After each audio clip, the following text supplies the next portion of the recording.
Пані та панове, президент України Володимир Зеленський. Ladies and gentlemen, the President of Ukraine, Volodymyr Zelensky.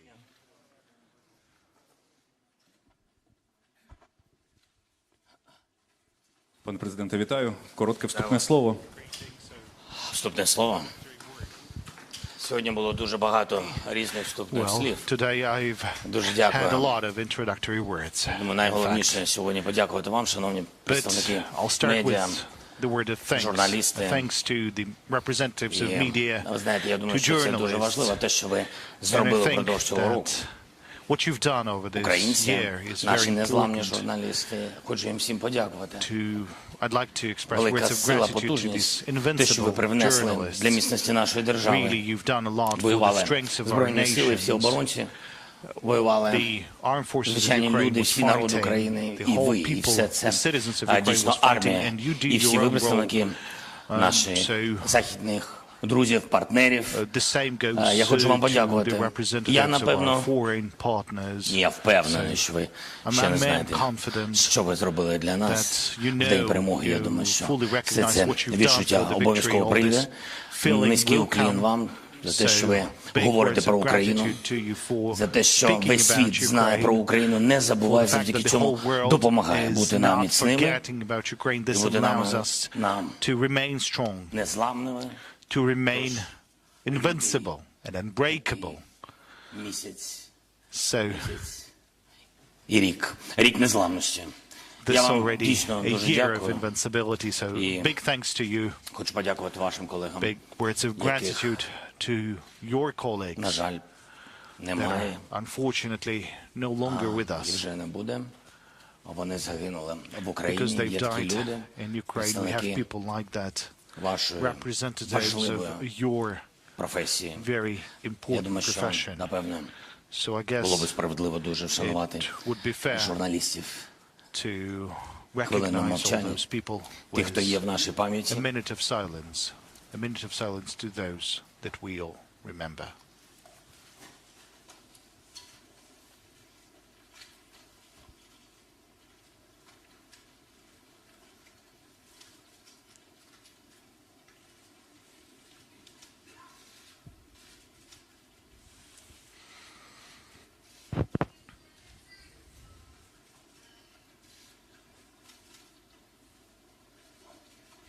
Нам всім це важливо, і їм важливо. Дуже It's дякую. important to us. I think it's important to Я думаю, everyone. без зайвих слів ми можемо Now I починати think with all говорити, спілкуватися. we can start. Справді, давайте починати говорити, start спілкуватися. talking. Не забувайте Yes. піднімати свої Don't таблички forget to і raise your все одно tablets представлятися, коли and вам нададуть introduce слово. yourselves Крістіан, будь ласка, So CNN. Christian, please, CNN. Okay. Mr. President, thank you for taking this question. Can we get him down? Mr. President, I'm interested in the timeline. Today, on the anniversary, you spoke to your own forces and you called for victory within this year. You have heard the Western friends, your partners, talk about as long as it takes. You know that the Russian leader believes that time is on his side. Why do you think that it's possible by the end of the year, and how do you assess the meaning of as long as it takes from your Ukrainian perspective?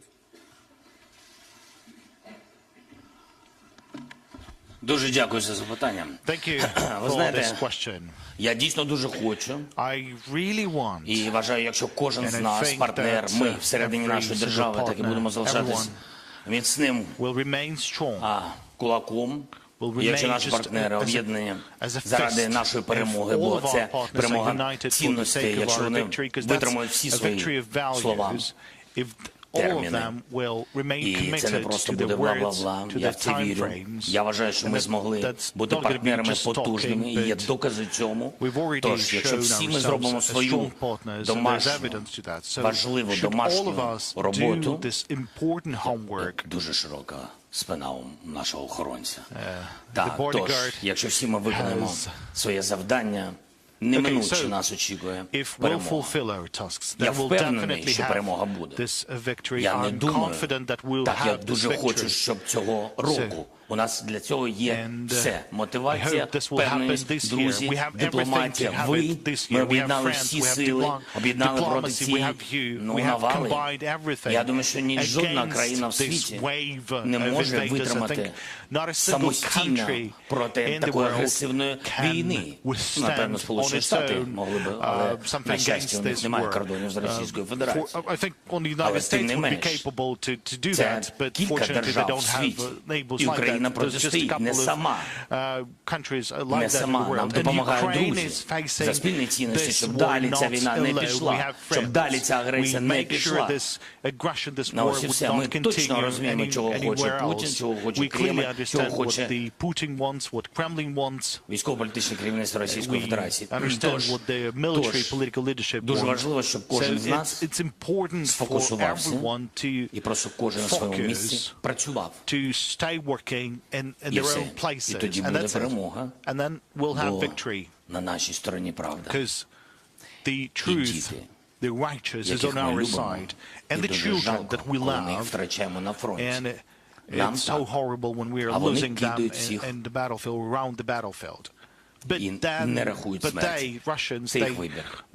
They have countless of Дякую, будь victims ласка. and ICTV, casualties. That's their Оксана. choice. Now ICTV, Oksana. Добрий вечір, пане президенте. Good По-перше, я afternoon, хочу Mr. подякувати President. вам First, за ваш thank you приклад незламності, for your стійкості і віри. Ми всі example of віримо в resilience, перемогу. invincibility Але and зараз багато belief. міжнародних We експертів all believe говорять in the про те, victory, що but now вже a lot of почалась війна на international experts виснаження. are І припускаю, що в telling жодної зі that сторін не we have вистачить a ресурсів war для of того, щоб exhaustion, була and not a очевидна перевага на single полі бою. party would have І доведеться сідати resources за to стіл have an перемовин. Як ви уявляєте ці перемовини і що саме victory, для вас clear остаточна victory, and перемога then there України? will be a negotiation. So знаєте, how я do these просто negotiations look like? What's the ultimate victory for Не Ukraine looks думаю like? теоретично, як можуть I'm пройти not ці перемовини і thinking що це таке. theoretically about how Ми those negotiations could робимо take конкретні place. кроки. We Україна make ініціювала very specific формулу steps. миру Ukraine has на initiated the G20, peace formula хоча так хотілося, at щоб було G20. дійсно Although вже в всьому світі. we would really like to 19, have тим it не менш, G90 ми and not презентували формулу миру, G20. там крок за кроком, So як ми we've бачимо. briefed І там everyone on результат, the те, peace що зробила formula, how Росія we see тут, that. і як And це then there's the впливає на все, outcome of what не Russia тільки has на done нашу here, and безпеку, how it has an тому що impact є not only on our різні security, кризи, які because there викликані are different агресивними crises кроками caused by Російської Russia's Федерації. Ви знаєте, aggressive окупація steps, as you атомної know, the станції, occupation of the Запорізького nuclear power Енергодарі, plant in так само, як і Zaporizhia, блокування моря, and then і the всіх blocking of the sea ланцюжків, and all food the security chains of і так далі. supply Ви знаєте всі as ці part of the пункти, full і security. You тому know all of those aspects. що я можу вам сказати? So Ми what else запропонували can I tell кроки. you? We've Сьогодні ми offered the бачимо steps. зацікавлення And в today виконанні we can see some цієї формули interest миру і in підтримці. Я fulfilling хочу this подякувати peace formula державам and також за те, supporting що that. And I'd вчора, like to express words of точніше gratitude сказати, to the вночі, country, because 141 держава yesterday, Генасамблеї ООН in fact, today підтримала night, наші мирні 41 ініціативи. countries Наступним has кроком я supported бачу our peace залучення initiative at the General Assembly. as much as So possible, the да, next як step кажуть, would be to engage держав as much as для possible states першого for установчого саміту. the first Хочеться, щоб він був результативним. summit. І хочеться дійсно I want really this summit to be as much fruitful as possible so that we would have this summit conducted in a place, in a country that would be able to host as much countries of the world as possible. I'm working with our partners, with the team, щоб in все ж таки order були to держави не тільки ті партнери make sure стратегічні that наші, які нас підтримують. not У only the будь-якому випадку strategic з перших partners that are днів, supporting us from хвилин, the секунд first days to be there at the Peace Formula Summit. війни, і ми над цим працюємо, And we're щоб були working представники з різних hard to континентів. have Ми representatives from працюємо different над тим, щоб continents. була We're working Латинська hard Америка. to have Я б дуже хотів, Latin ми America робимо represented відповідні at кроки, this щоб global peace представники formula summit. Великого Африканського континенту And були so that залучені there would до be representatives формули of the миру, до African цього continent. So саміту. they would be Також ми engaged in працюємо, this summit as якщо well. чесно, я We're хотів би, also, щоб like була frankly Індія, speaking, I хотів would like би, to щоб have був India. Китай. I would like to І have це China правда. Наше participating. завдання залучити That's true. абсолютно Our всіх task і is to показати світу. engage Ось as вона much as повага possible to до show the територіальної whole world цілісності, that до here's статуту the ООН, до respect життя, to the до права territorial людей integrity, to the UN жити. Charter, І я вважаю, чим to більше країн ми the, залучимо з усіх континентів світу, anyone's right to тим live. більше буде the more наша countries потужна will підтримка. engage, the І ми more зробили так support we формулу will миру. have. Знаєте, ми And зробили, we я вважаю, have дуже developed the peace демократично, formula як все, що in робиться a сьогодні way which в is Україні. very Підхід дуже простий. democratic. щоб було менш ризиків зменшення держав, які будуть нас підтримувати. Тобто держава та чи інша може підтримати один пункт цієї формули. Ядерна безпека. А вже ж, будь ласка. Безпека довкілля. Скільки всього заміновано, ви це прекрасно знаєте. І всі це ми бачимо, і результат цього. Так, і тому там багато різних пунктів. Ми це запропонували. І там є фіксація миру або кінця війни. І там є цей пункт. Він дуже важливий, тому що нам потрібні гарантії безпеки. І це потрібний пакет безпеки для України, українців, і вже ми бачимо, що це війна, яка має такий великий вплив, тож гарантії безпеки для всієї Європи. Ось що я розумію. І тоді, коли є виконання, а значить і повага до міжнародного права, просто до людей України, і якщо це буде виконуватись, все одно ми дійдемо до дипломатичної фіксації кінця цієї війни. Але до того моменту треба виконати всі пункти поваги. Дякую. Далі, будь ласка, от мексиканське телебачення. Mexican TV, first row, please. Wait for your mic, please. Wait for your mic. Can you take microphone? Sorry, Mr. President, you were mentioning the resolution in the United Nations, the more than 140 countries that voted, demanding that Russia forces leave Ukraine immediately and without conditions. What do you say to the countries, the minority, that didn't support that resolution, that voted with Russia against it, or that decided to ignore it?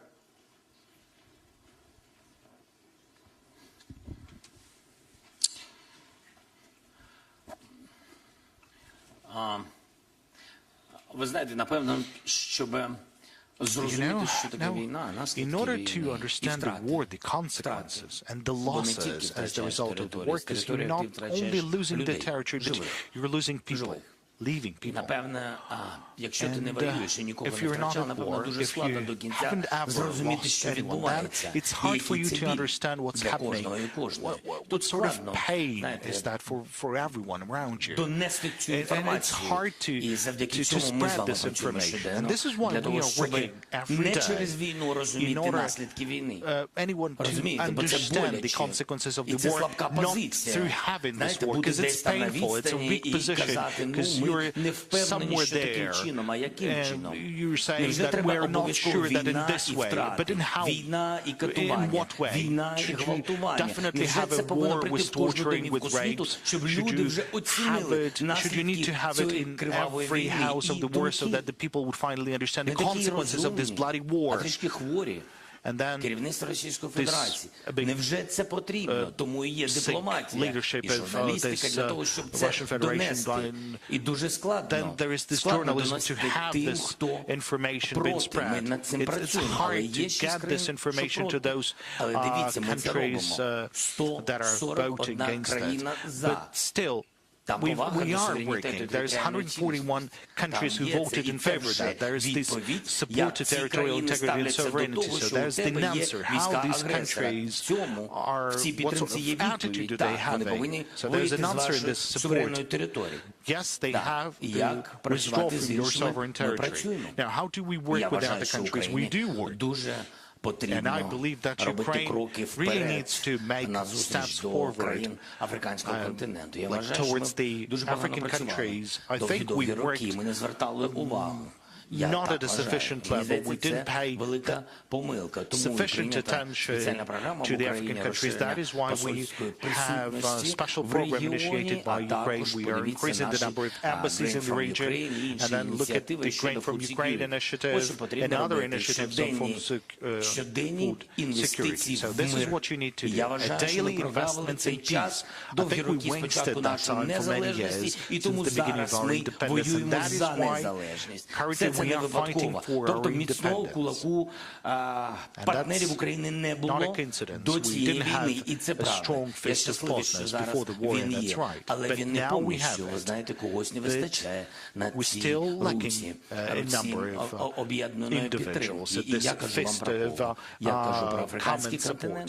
So, and I'm talking about the African continent, the Latin America. It's also very important, and I would really like to have a conference and a meeting meeting, or rather a summit, with the Latin American countries and Ukraine, and it's very difficult for me to leave outside of Ukraine. But I would go to this meeting to tell their media, to tell their society, like, I'm ready to step forward. Our diplomats are making that step forward. We're ready to work round the clock. If we'll get more hours in the daytime, we will do that. So this is how you would need to work 30 years. Unfortunately, it was the war that made us work so effectively. But nobody would have expected something like that out of neighboring country of Russia, that you would have something like that from Russia. There's this just willingness to destroy us completely, utterly. And that's why it's not a correction of mistakes. I'd like to say that I don't have any questions to anyone. I don't want to deal with that part of the past. I'm looking at the future. We need the total support of the war. And we will be victorious. We're working on that. And that dialogue is absolutely fair. This is a dialogue with many countries. We've worked on the unification of the European countries. There's not only the EU member nations, but other countries, countries with different status, with neutral status. And we've worked in order to change this neutrality into the non-neutral status to war. This is also very important. We worked on this. Every day, a lot. You have worked on that, and the armed forces have worked on that, because the victories on the battlefield, they give confidence. Nobody likes losers, however hard it might sound, but that's the truth. Everyone wants to be victorious, and everyone has to work, like inside the country and outside the country. That's the only way to victory. Thank you so much. Thank you. Dear colleagues, Yalta European strategist, Sir Jeffrey Nice, do you have a question, maybe? First row. Do I need a microphone? Yes, you do. Thank you very much. Mr. President, those fighting for your country, led by you, have put you on moral peaks, not just high ground, from which you can make requests or demands of the Western world, whose methods of accountability for war crimes are unsatisfactory, incomplete, and very, very slow. Will you, for yourselves, and also for us, push for reform of those systems or additions to them, that will ensure there can be, because this is in your country's interest, the earliest possible and conclusive determination of where moral right in this war is and where moral wrong is? And supplementary to that, Mr. President, will you consider, to the extent possible, ensuring that accountability mechanisms for war crimes are dealt with by Ukrainians in Ukraine and in the Ukrainian language, remembering that the countries supporting you, if they found themselves in your terrible and unhappy situation, would demand nothing less for themselves? Thank you. Thank you for your question. It's a quite complicated one, but actually it had all the answers in it. It is very profound. And I know there are a lot of risks as far as the peace formula is concerned. Regarding the institutions, first let me speak about the tribunal. Everything starts with the political unity. The United Nations platform might not necessarily be a universal one, but there's nothing else that would have more countries that could be politically united. As of now, unfortunately, I don't think there's anything else. And we can support the setting up of the tribunals to hold Russian Federation accountable for war crimes. And we're also working on the mechanism to compensate all the damage caused by Russia on the territory of our country, to our country and to our people. This is a major effort. We're working on it. The diplomats, Office of the President, Mr. Austin, Mr. Yermak, Prosecutor General, the Office of the Prosecutor General, everybody is working hard every day to make sure it is up and running. This is a very sophisticated mechanism. And actually, I have to say that other countries, they are cautious, they are afraid of setting up tribunals. You might understand why that it is. It's a matter of responsibility. But before you go and establish something in your country, you need political will and unification. And UN has been very useful in that respect, because any government, country or leader can receive support to that process, and we're working on that as well. We are convinced that the resolutions will be supported and voted for. We're working with certain countries that we see as crucial for the matters of tribunal. We see them as leaders. This is actually the Netherlands. We're working with Mark Rutte. We're working with Mr. Rishi Sunak from the UK, with other countries as well. We are thinking about the compensation mechanism. There has already been a few steps already. Our Baltic friends are very helpful, and Baltic trio and Poland, they have been supportive along the way. They are supporting us with everything we ask for. Why is it so hard? Because, well, to address the first part of your question, these institutions that you referred to were set up a long time ago. They haven't been through this type of immense aggression. And this bureaucratic system does not give a clear answer to the question of when justice will be served, when fairness will happen. And for those who lost their homes, the economy, everything, they want justice now. And it makes sense that they want justice and fairness. We have specific examples. We were working on the matter of prisoners of war, and Andriy in particular, and other colleagues, they were taking a great care to check the condition of the prisoners of war. As you've heard, there have been tortures, and now the Red Cross, it's an international institution, they didn't manage to the prisoners of war to check their condition. Are they hardworking, insisting? No. We were insisting and working hard. We were doing our best, paying immense effort to get our men and women out. But to this day, we do not have access to the prisoners of war. And this year, the year is a year of the full-scale war. But we have to remember that the war began in 2014. And we know that there are 125 Crimean Tatars that are political prisoners. What is happening to them now? I remember early into my presidential term, we were returning people back to Ukraine, some political prisoners. Everybody thought they were held in Moscow, but that wasn't the case. They were very, very far in the regions. And it was only thanks to Ukrainian, to the ombudsman, etc.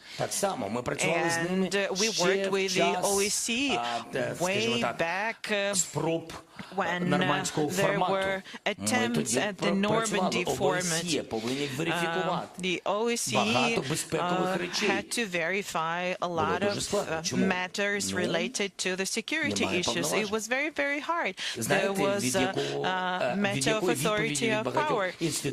And you know, I am tired to hear one answer from many institutions. They keep saying, we don't have the authority to do it.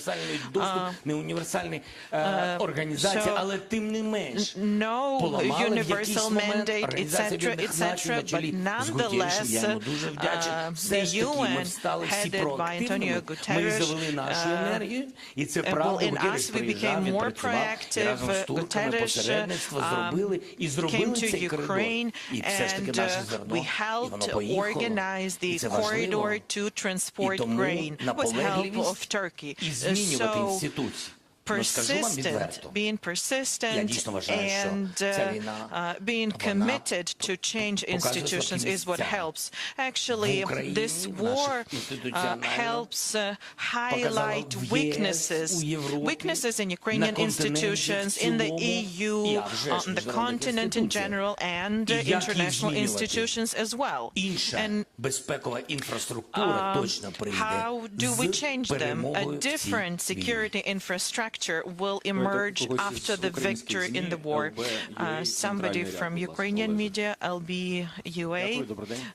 Thank you. Good afternoon. Mr. President, you mentioned China and its views not very pro-Ukrainian. China came up with its peace plan this week.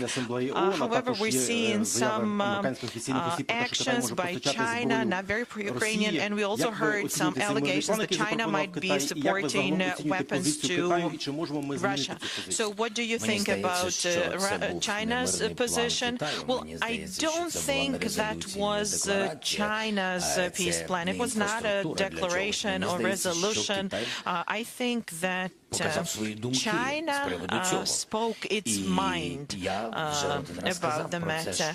And I actually said it once before. China started talking about Ukraine, and I think this is a good thing. But it actually begs the question, what will these words be followed with? Because the steps that are to be taken, this is what's important, and what these steps are going to lead to for us. Because he's talking about us, China is talking about us. Territorial integrity. Well, I think what they are saying looks like respect for territorial integrity, doesn't mention the country, but it's our territorial integrity that has been breached. Nuclear security was mentioned as well. I think this is in line with the interests, global interests, and Ukrainian interests. There are some things that make sense to me. There are things that I disagree with, the entire world I think disagrees with, but nonetheless this is at least something, and I think that we would be safe to assume that if there are ideas that are aligned with the idea of respect for international law, territorial integrity, and some security considerations, we need to put that to good use. We need to work on that with China. Why not? Our task is to get everyone together to isolate that somebody. Next question from Azerbaijan.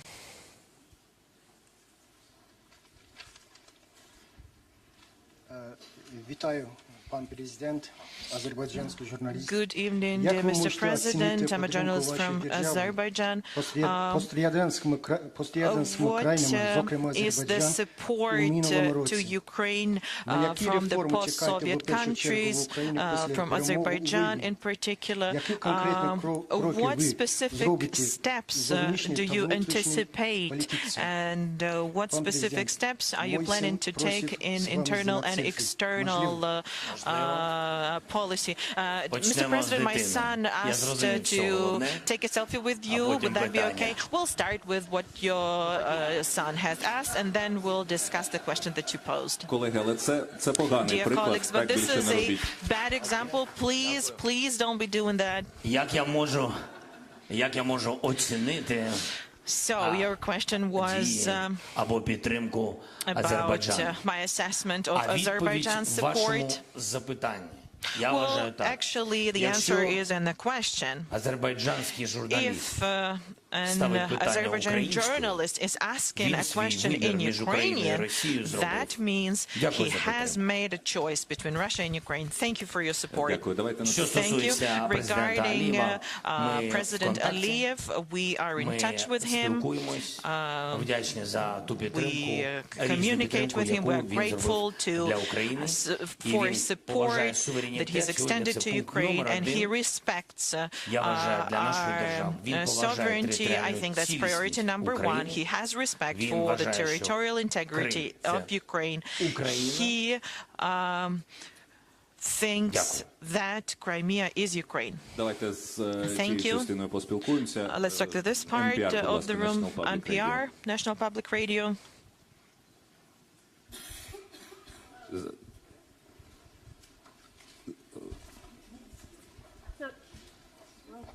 Oh, thank you. Can you hear me? Now yes. Okay, hi. Hi. So General Milley says that you can't achieve your goal of kicking all the Russians out of Ukraine. I wanted to see if you think he's right and what that tells you about continued U.S. support and why.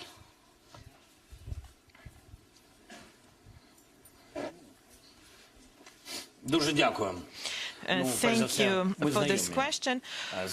First of all, I know General Milley personally. We had a meeting, and I haven't heard that from him. I respect the opinions and views of the military, especially the partners that have been supporting us, that have been leaders in our support. If General Milley really thinks that, I think I would have heard that before. Secondly, support is everything. So if General Milley ворога з нашої держави, я думаю, він, а від нього це дуже залежить, він повинен пришвидшити постачання зброї. Мені здається, так повинно бути. Що стосується підтримки в цілому Сполучених Штатів, якщо ви не проти, я додам. Я вважаю, найголовніша відповідь приїзд президента Байдена. I think the most important was the visit of the President Biden. Зброя, і це дуже важливо, і тут залежить і від президента, other things, and it's up to the President and Congress, but first of all, it's support of the public, and I saw that American people, they support us. During my visit to Washington, D.C., I saw people with Ukrainian flags in the street. So I know that the U.S. support is very, very important. And support is weapons, humanitarian assistance, etc., etc. That's one thing. And there's another thing, believing in our victory. And this is what President Biden's visit was about. And President Biden came to us. And General Milley hasn't been here yet. Sky News, Deborah, please. Thank you very much. Deborah Haynes from Sky News.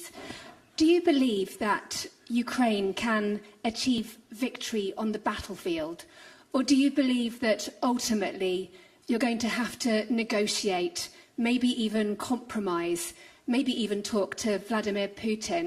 And if I may ask a second question, please.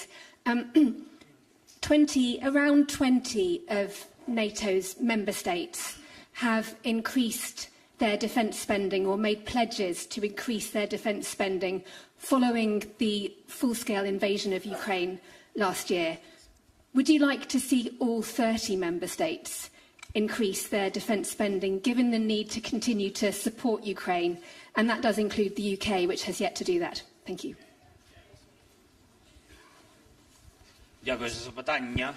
Thank you for your question. If I forget something, please make sure to remind me.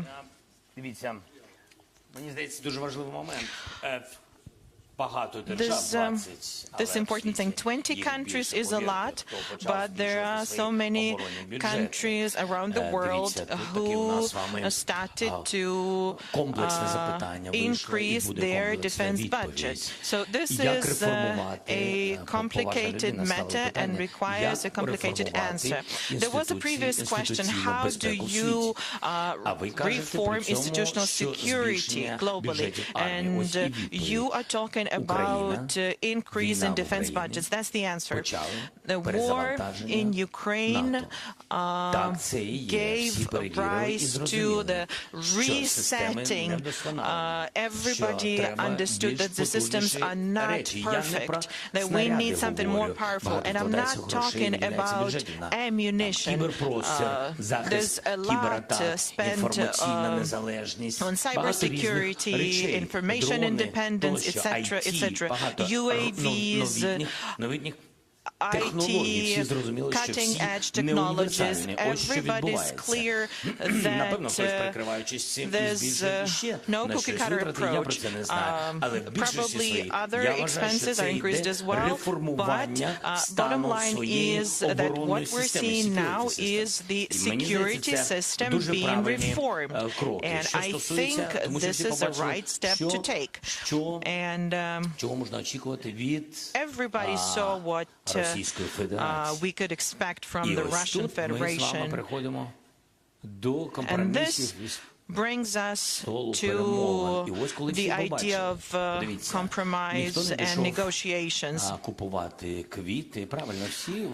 And we all saw that nobody ran to buy flowers. Instead, everybody went to buy weapons. Nobody wants to develop business with the Russian Federation. More and more sanctions appear. Sometimes sanctions hurt, but everybody's clear now that they're making you dependent on Russian gas, and if you are that dependent, then you're gonna get cold eventually, because at some point they might start thinking that they want to have their people in your country, they want a part of your territory, and then people realize that we need independence, not just on paper. We need real independence to defend our people, because this is what that one person has done with independent Ukraine, who was a neighbor and even, so to say, a friend yesterday. So this brings me back to the first part of your question. After everybody saw that they kill people, that they torture people, and they're not even trying to hide their attacks. They're talking about nuclear matters. They decided to take Iranian drones and kill civilians. And those civilians did not have guns in their hands. They had their children in their hands. And seeing this picture of the world, do you think we Ukrainians could sit at this to negotiate with all of this? I don't know how to call that. We call this phenomena Russism. I don't have a better word to put it. So that's the answer. We need to start from scratch. We need to go back to what was violated. Our right to live on our land needs to be respected. Leave our territory, withdraw, stop shelling us, stop killing civilians, stop destroying our infrastructure, energy sector, potable water, stop air strikes on the cities, stop killing dogs, cats, animals, stop burning the forests. So you go ahead and stop doing all of that, and only after that we'll tell you what format will be used to diplomatically put an end to it. Okay, now the Ukrainian Pravda, please, from this part of the audience. Добрий день, Володимир Олександрович. Роман Кравець, Українська Правда. Хочу все-таки повернутися до головної теми нашої прес-конференції. Рік війни – це час для проміжних підсумків. І моє питання дещо особисте і складається з трьох компонентів. Перше, чи можете згадати ваш особистий, найбільш страшний день і найбільш страшну ніч повномасштабної війни? Друге, ми всі люди, і ми всі можемо помилятися. На вашу думку, на вашу оцінку, яка ваша найбільша помилка за час повномасштабної війни? І третє, хто за час повномасштабної війни з числа вашої команди вас розчарував? Дякую. Дуже дякую. Thank you. Давайте так. Хто мене розчарував? Можна з цієї частини. Я I'd like to start with the one who disappointed me. Sorry, because хто розчарував? Всі ті, хто who поїхали disappointed? 24 All those числа. who left on the 24th of February. All those who left Kiev. All those who were living cities and towns. All those who were supposed to fight for the country, who had to take care of the security of this country. So all these people have disappointed me. Now, my largest mistake, I don't know. I think there was some of them. Because I'm working from early morning to late night. I'm a living person. And no matter how someone might think of that, so I make choices, so I am convinced that I'm making mistakes from time to time. What's important is that for me not to have any fatal mistakes, because I'm a guarantor of the Constitution, I'm the guarantor of the national security. So what's important is that I won't make any fatal mistakes. Now, with God helps, I've haven't made any mistakes like that. Now, what was the horrible day, or the horrible night, the most horrible night? Over this year. I think Bucha. What I saw. The moment we've deoccupied Bucha. It was horrible.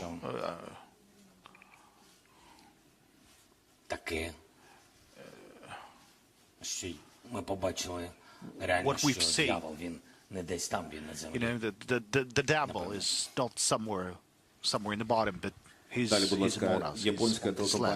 Now the Japanese company. Now I'd like to ask the colleagues to to pay respect to their colleagues, so just to ask one question, so please. Thank you very much, Mr. President. My name is Ada Soim. I'm from NHK Japanese TV. There is a G7 summit in Japan in May.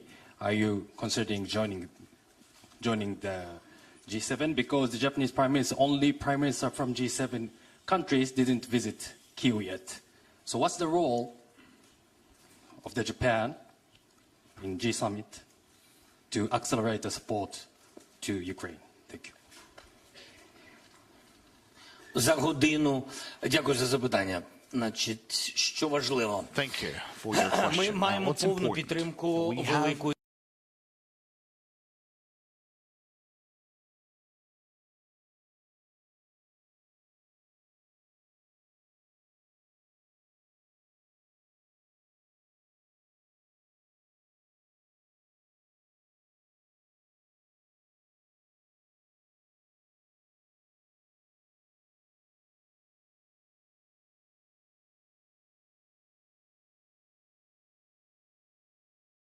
підтримки information will be потрібна, sensitive. яка підтримка Now, потрібна talking about Україні і the що support Велика that is Сімка готова required нам to надати, Ukraine and what the G7 is ready to великий provide пакет to us. буде There's підтримки a significant package з of Японії support, також. and Я some support is зосереджусь coming зараз у from відповіді Japan. Let me саме concentrate темою now Японії. on Я Japan. вдячний So I'm прем'єр-міністру. very grateful to the Prime Він Minister. дуже зрозумілий. Він дуже We have a great understanding. He's very straightforward. у час війни зрозумів цінність таких людей. And at the time of war, I have understood the true value of people being straightforward. There's a clear understanding and clear support. I understand the amount of fund that the Prime Minister is going to coordinate with the Parliament. I believe that's the mechanism for your country, that they need to coordinate the support for Ukraine. I don't remember all the details, but I feel the support and those messages that I've received from the G7 countries. Now, I was invited by the Prime Minister to visit Japan. Раніше по That was дипломатичних earlier. каналах ми отримали ці We've сигнали. received those signals Прем'єр-міністр over the diplomatic Японії channels. The Prime Minister of неодноразово Japan був запрошений мною. І, якщо has чесно, він received multiple підтримав invitations приїзд. Я не знаю, коли це arrive to може Ukraine. He статися. accepted one of the Він очікуваний invitations, гість. so I don't know when he Японія will come to очікувана в Ukraine, Україні but держава. we are really Японія looking зробила forward велику, to his повірте visit, мені, because Japan підтримку Україні. has provided І very навіть, significant support to Ukraine. I want to assure you знаєте of як? that. Яку роль зіграла Італія в ЄС? The role of Italy that has played in the EU. And, you know, there's a parallel in Japan playing a role in G7. I think somewhere after the end of this war, we'll be able to talk about this role, because that role is very crucial, it's very positive, and I'm absolutely grateful for this. Now, the CDF, please, in that angle. Okay. Ulf Schmiese, German television. Mr. President, 1 year ago, you've been the most wanted person worldwide. Now you are traveling sometimes abroad. You give press conferences without an embargo. Well, yeah, what makes you feel safer now? Are you less a target for Putin?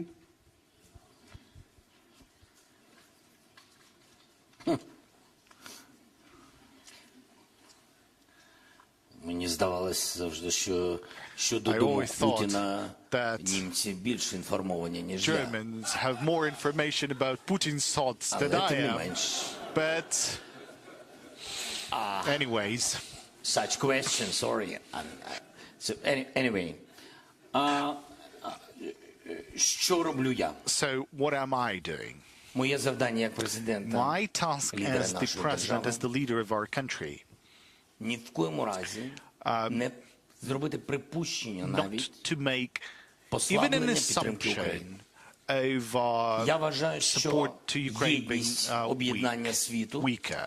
I think that the unity of the world and maintaining this unity, this is my task.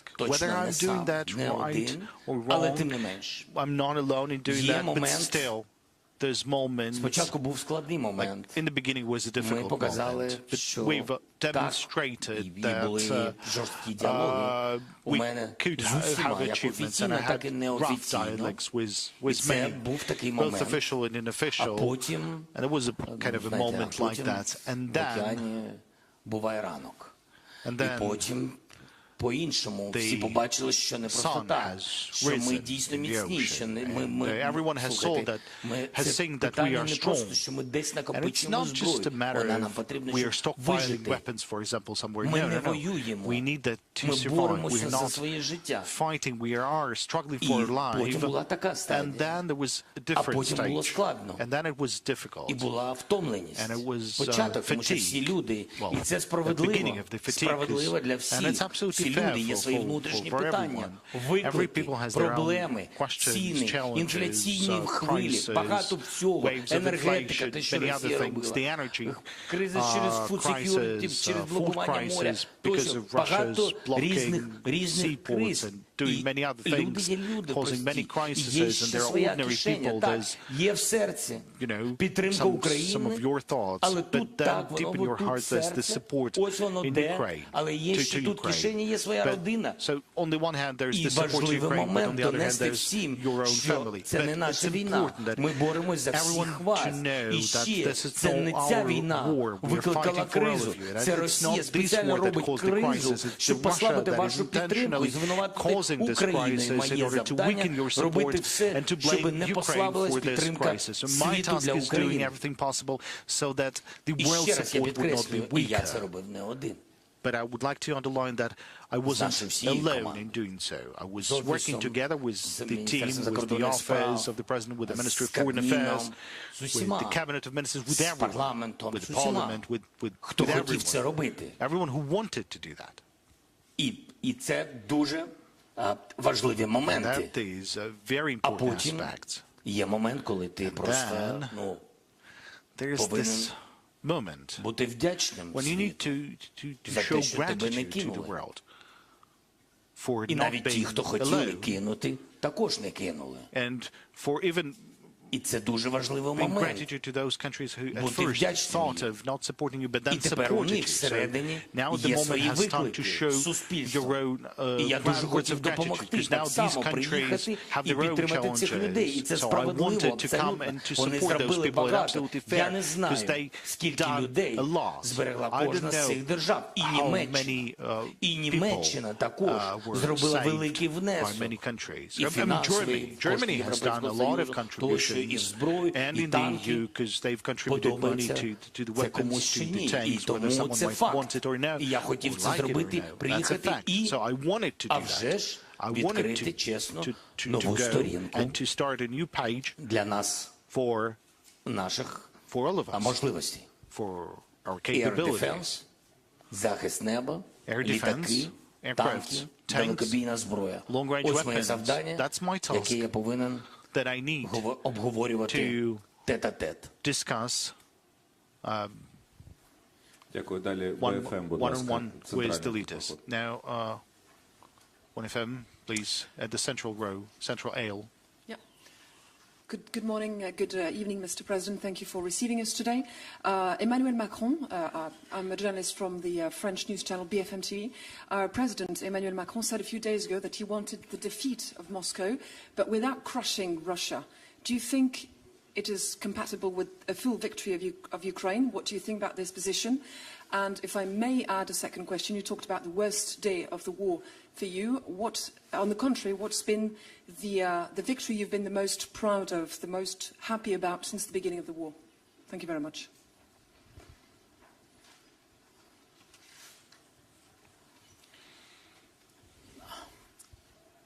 Emmanuel.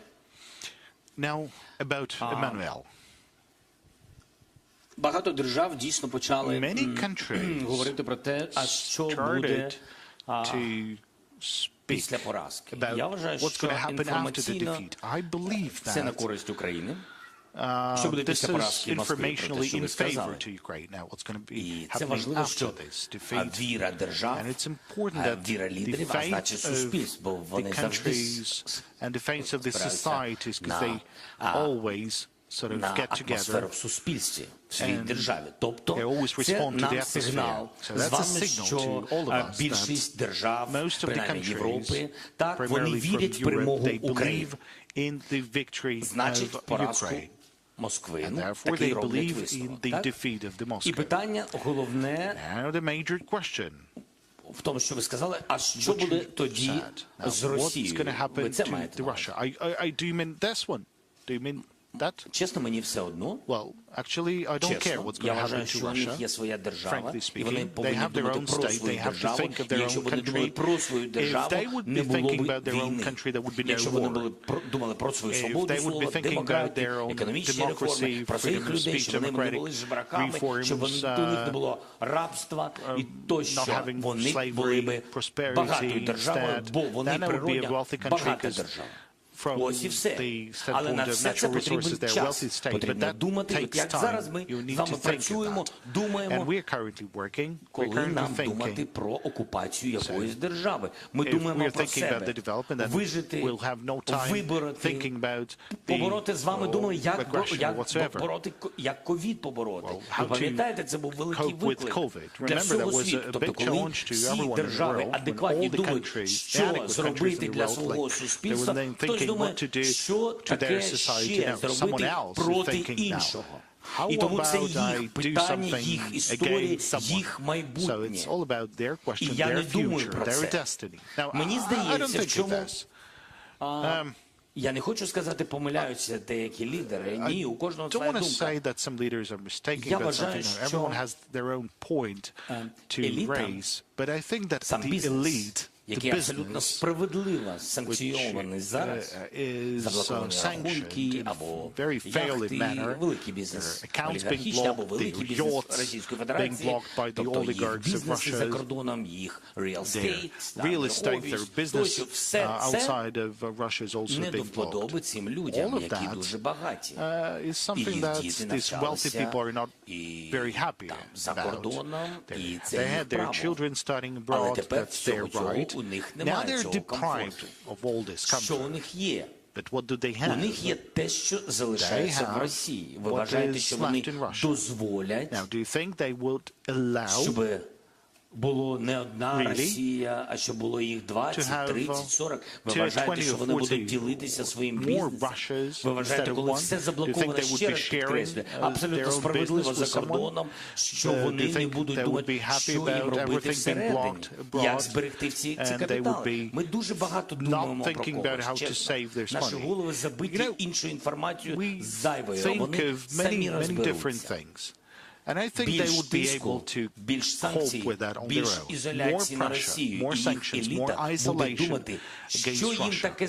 In this case, their elite would think what to do inside of their own country, so that with their own new policy, someone might be willing to negotiate. I mean, we are interested in that. Thank you. Maybe a question in Russian at a TV channel called Freedom. Доброго дня, Ксенія Барвіненко, телеканал Freedom. Ксенія Барвіненко, the channel, Володимир Олександровичу, рівно рік тому, коли ми всі були шоковані тим, що почалася повномасштабна війна, всі закликали наших західних партнерів передати нам літаки, закрити небо над Україною. Тоді казали, що це неможливо. Правда, і про леопарди казали, що це неможливо, але вони вже зараз заїхали в Україну. Про літаки зараз іде дискусія, і ми чуємо багато заяв. 3 тижні тому президент США Джо Байден казав, що не передаватиме F-16 Україні. При цьому ми чуємо заяви від наших політиків, від наших міністрів, що ведеться діалог і рішення буде на користь України. Можете пояснити, що з F-16, коли вони будуть, і може не F-16, а F-22, може щось новіше? F-22 Raptors or something newer. День перемоги. Victory Day. I would like to finish answering the question of the French journalist. Victory Day is going to be the happiest day for me, and not only for me, but for every Ukrainian. And now to your question. Зброї. Дивіться, з самого початку так і є. Regarding armaments. Зброя натівського зразка або західного зразка у нас була в дефіциті. Скажу відверто, ми розуміємо, що її просто не було і не могло бути, бо ми країна, яка не в альянсі. Ми почали працювати над цим. Я вважаю, що велика перемога артилерія, яка у нас з'явилась, and I think it's a great accomplishment that we started receiving the 155 millimeter caliber of artillery artillery, HIMARS. So that was a victorious page in this war. It was very timely and it's very accurate and precise. Armored vehicles, we need them to protect our people. There are all sorts of armored vehicles, BMPs, BTRs, tanks. And initially nobody even wanted to hear about the tanks. You were right. But then we found a moment, we found a key, and we did something. Last autumn we saw that we are capable to take back our land. The occupation of the Kharkiv region was crucial, as well as Kherson's deoccupation. Without that, we wouldn't have been successful in receiving new types of weapons. I believe nobody in Ukraine couldn't even fathom that we would have Patriots.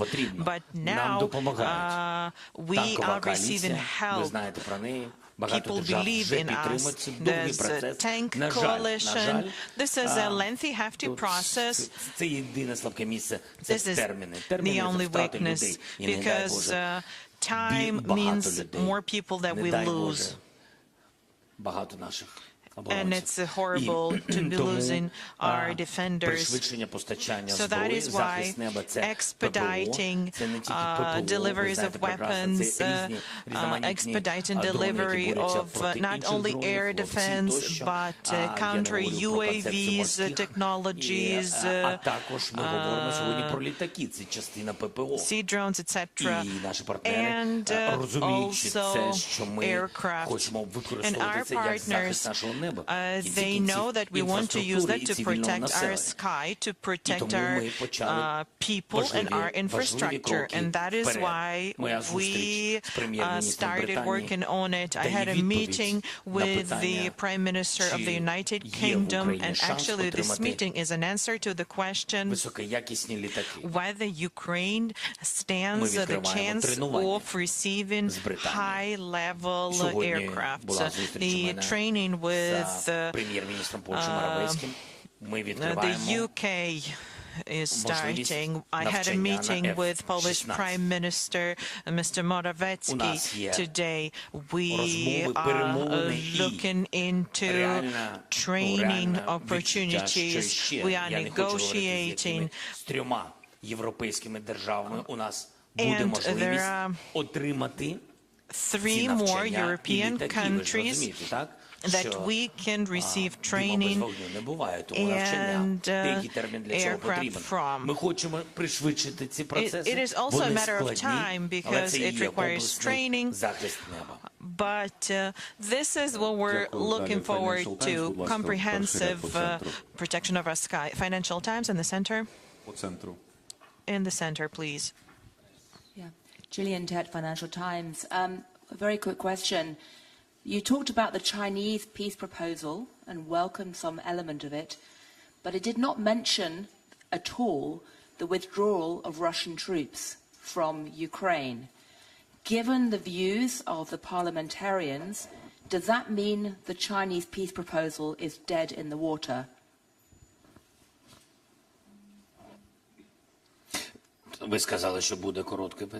You said it was going to be a short question. Well, it's only a short question when the answer is short. Well, everywhere where there is China, it's very hard to find a short answer. I don't think that what China did was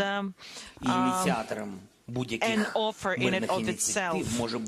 I believe it's only the state on whose territory the war is taking place can do that. So we came up with an offer of our own.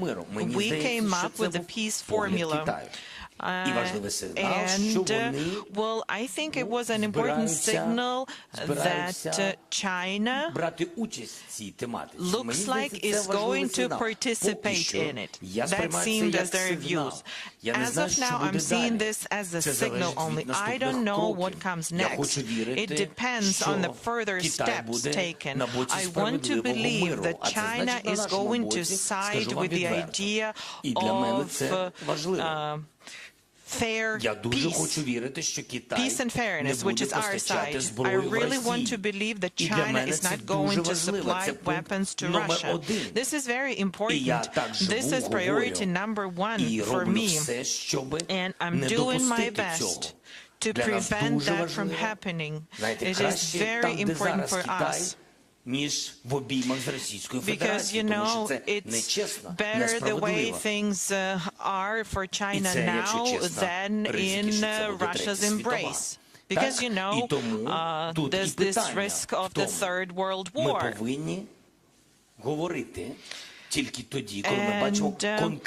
only after we see specific steps will we be able to discuss them. So far, I'm just seeing an opinion. The most important is territorial integrity, and territorial integrity implies withdrawal of Russian troops. If it's not there, that means it is not okay with us, the way it is written now. If this is what's implied, that there is no withdrawal of Russian troops. Prime Minister of Sweden, Carl Bildt, no question? Okay. Thank you. Then next, Anadolu Agency, please, here.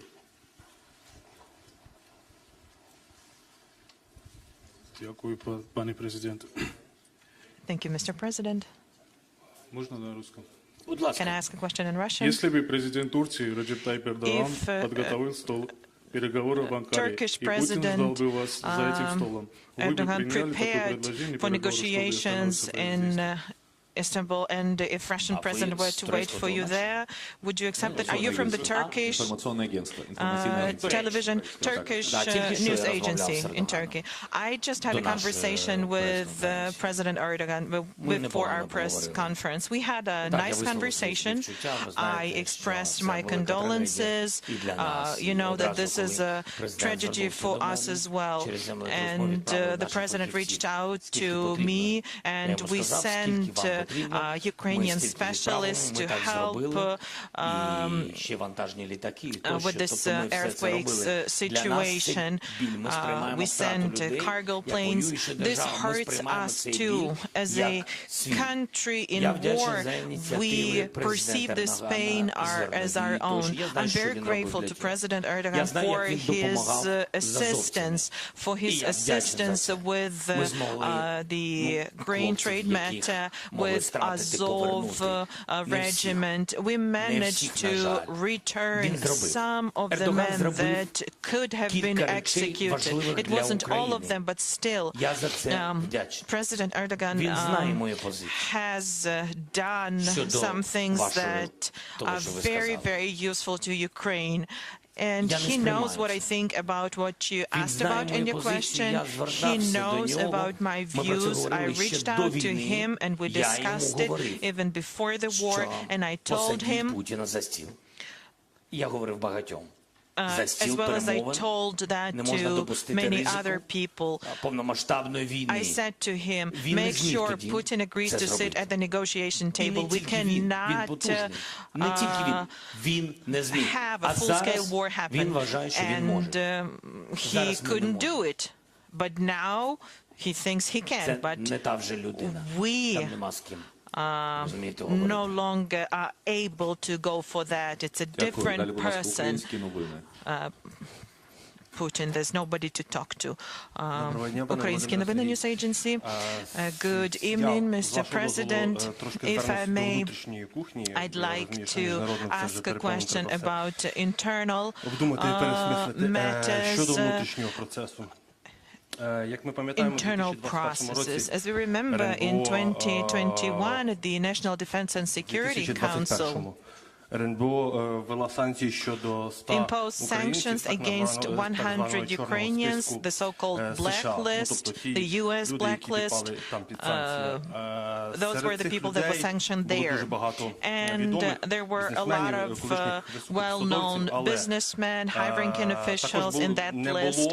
But also some people were missing in that list, and they should have been there. In particular, talking about an official, Eduard Stavitsky, now known as Nathan Rosenberg. In 2021, the U.S. Treasury imposed sanctions against him, but unfortunately he's not under sanctions now. And you know what kind of person he is. You know that he's been anti-Ukrainian, he's prosecuted by our Ukrainian law enforcement. So the question is, how can you explain that during the 9th year of the war and 2nd year of the full-scale war, people from Yanukovych circles still have businesses in Ukraine? It is not sanctioned. And one more. Well, just a minute. Let's answer. Let's address this one. First of all, I'm not quite clear who you were talking about. Well, every time the U.S. gave us a list of persons to sanctions, we would mirror that and sanction them. And if the person you're talking about is culpable, then we will correct ourselves, but you have to be clear that we're talking about hundreds of people that were sanctioned. I cannot have information and know about each and every one of them. Well, you could just give me the materials. Bogdanov, who is Bogdanov? Reznikov-Budanov's case. We remember what happened and what didn't happen. You understand what I'm talking about, right? I just wanted to hear from you what happened exactly. Please ask a question. Was there talk of replacing the Minister of Defense, Reznikov? In particular, Mr. Budanov was a candidate, but he wasn't appointed due to some reasons. Well, the reason was that it's only the civilian that has to be a Minister of Defense, but he's military, and so that runs contrary to the law. Did you have a conversation with Reznikov and Budanov about the situation? Well, the decisions that I'm making as a Supreme Commander-in-Chief with regards to the security and defense of our country is something that I do not discuss publicly, some of the decisions.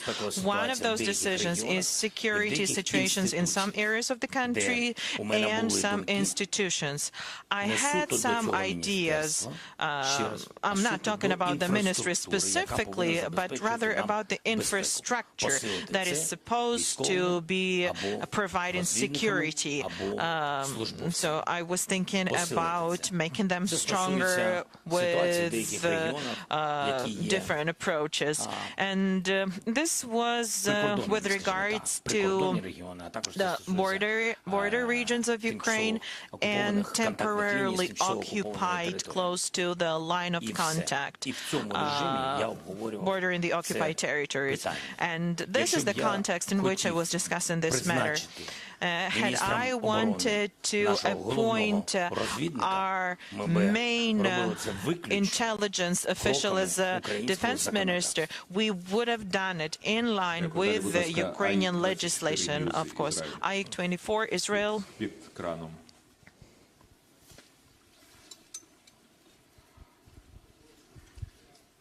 Thank you, Mr. President.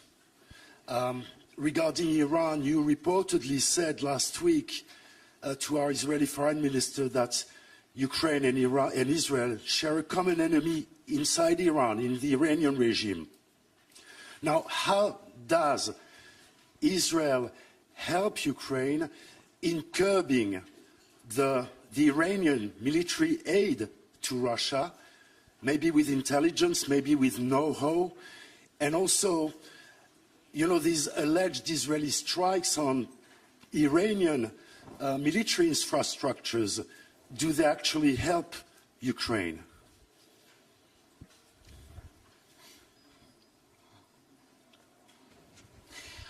Дякую за запитання. Thank you for your question.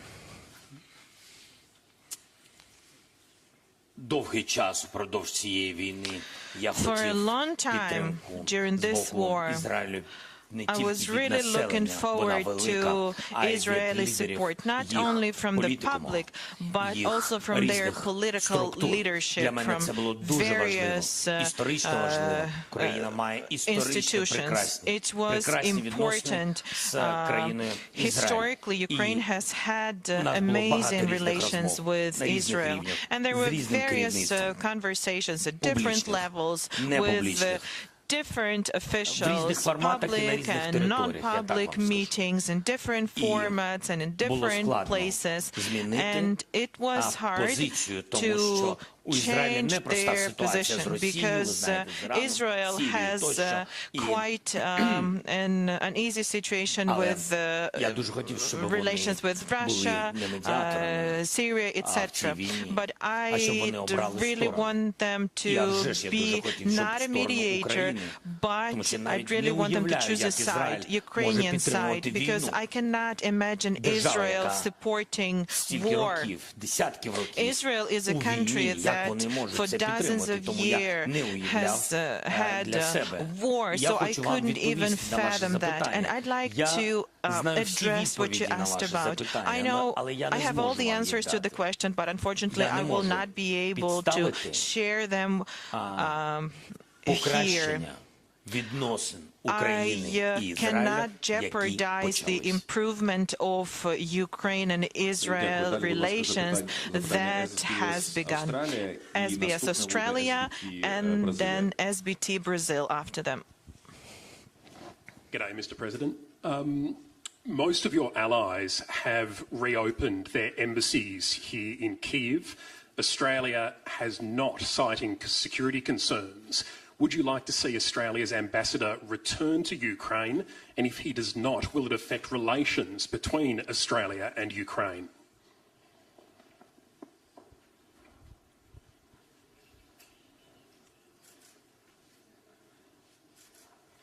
Приємно мати справи з таким журналістом. It's so nice to hear a question that you can say yes to. Наступне, пане президент. I'll be very happy. Really, I have relations with Australia, and really, they really helped us a lot. And you know, the very important thing, I had huge deficit with armed vehicles, and it's very important, yes, moment. And I don't want now to share all information how many we've got from Australia, but anyway, we've got it, and that is great. That's why to shake hand the ambassador of Australia, I'll do it with pleasure. Please come. Come back, but on Bushmaster. We need one more. Далі, будь ласка, Бразилія. Brazil.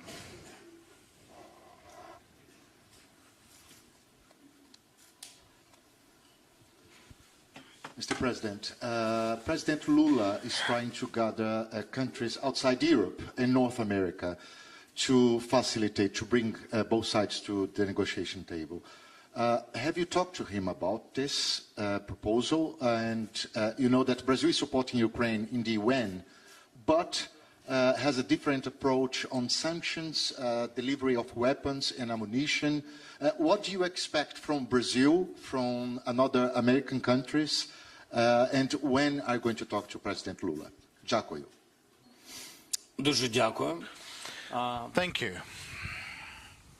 Я запрошував президента, запрошував Україну.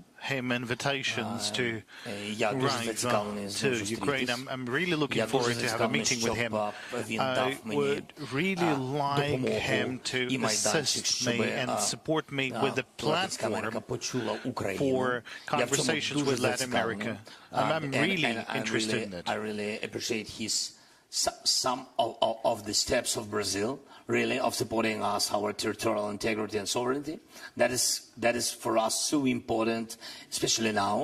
Yes, and what I'm just waiting for our meeting, because eyes to eyes, face to face, I will be more understandable, and I think Ukraine will be more understandable. That's it. Thank you. Now, Vipro from Netherlands, please. Mr. President, thank you very much. First of all, do you think in your lifetime you will see President Putin inside an international court, for example in The Hague, the international capital of justice? And second, you just met the Prime Minister of the Netherlands, Mark Rutte, and you talked about the delivery of F-16s.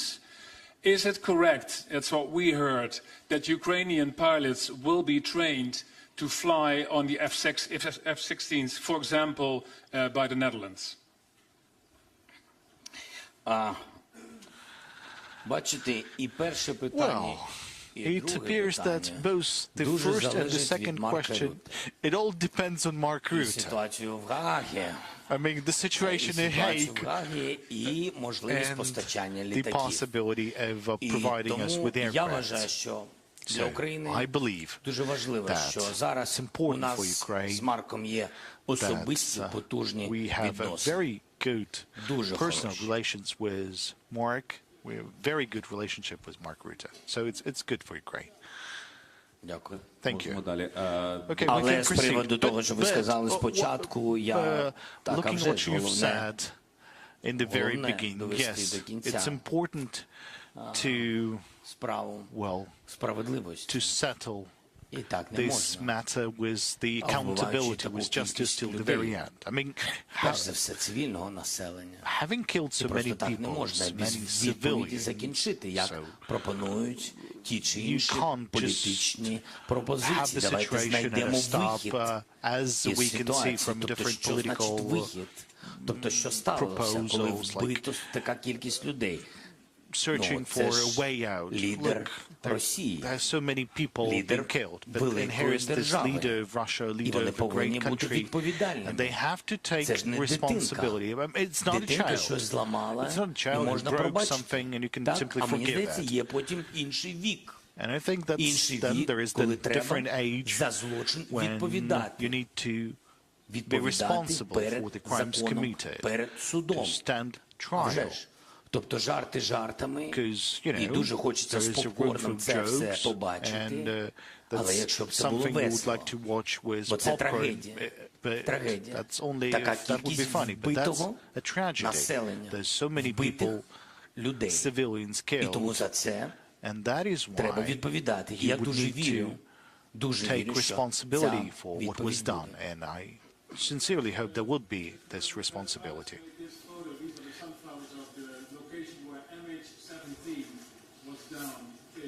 Ukraine. As you know, many Dutch people were on board of that plane, as other nationalities. Have we got a common goal to get President Putin in front of judges because Dutch investigations found out that President Putin decided to down MH17 as he has decided to go into your country? And the Dutch photographer wanted to give you this photo of the sunflowers on that location of MH17. Please keep your photo and we'll take it after the press conference. No. After the press conference, please. But I know, I had so many different presidents from different countries, and always they said our bodyguards or Sergei, they said after, and you will see something after, but I didn't see yet. That's always like this. So thank you that you showed me. I will remember. I will remember it. Yeah. Що стосується Послухайте, в чому сила, я вважаю, Рюте, в чому сила вашої системи, і в чому сила результату щодо того чи іншого суду. Я вважаю, що Гаага, я вважаю, що Голландія, я вважаю, що Марк. Іноді нам здається, що ми про це сьогодні говорили, що справедливість дуже довго і дається такою силою і напруженням. Але що важливо і що мені подобається, ви доводите до кінця всі справи. І тому я дуже розраховую, як MH17, і так само, як і з війною в Україні, що ми разом доведемо цю справу до суду і справедливого покарання. Інформаційна агенція ЕФА Іспанія. І поки ви чекаєте мікрофон, ми трошки можемо розбавити наше сіре тло. Зараз вже потемнішало і почали в різних містах Європи і світу підсвічувати українськими прапорами свої центральні споруди, різні міста. Якраз під іспанську інформаційну агенцію можемо подивитися на Madrid. While they will have questions from the Spanish news agency EFE, I would like you to comment on the Spanish support that yesterday our Prime Minister promised that maybe he will send 10 tanks, or he will consider sending 10.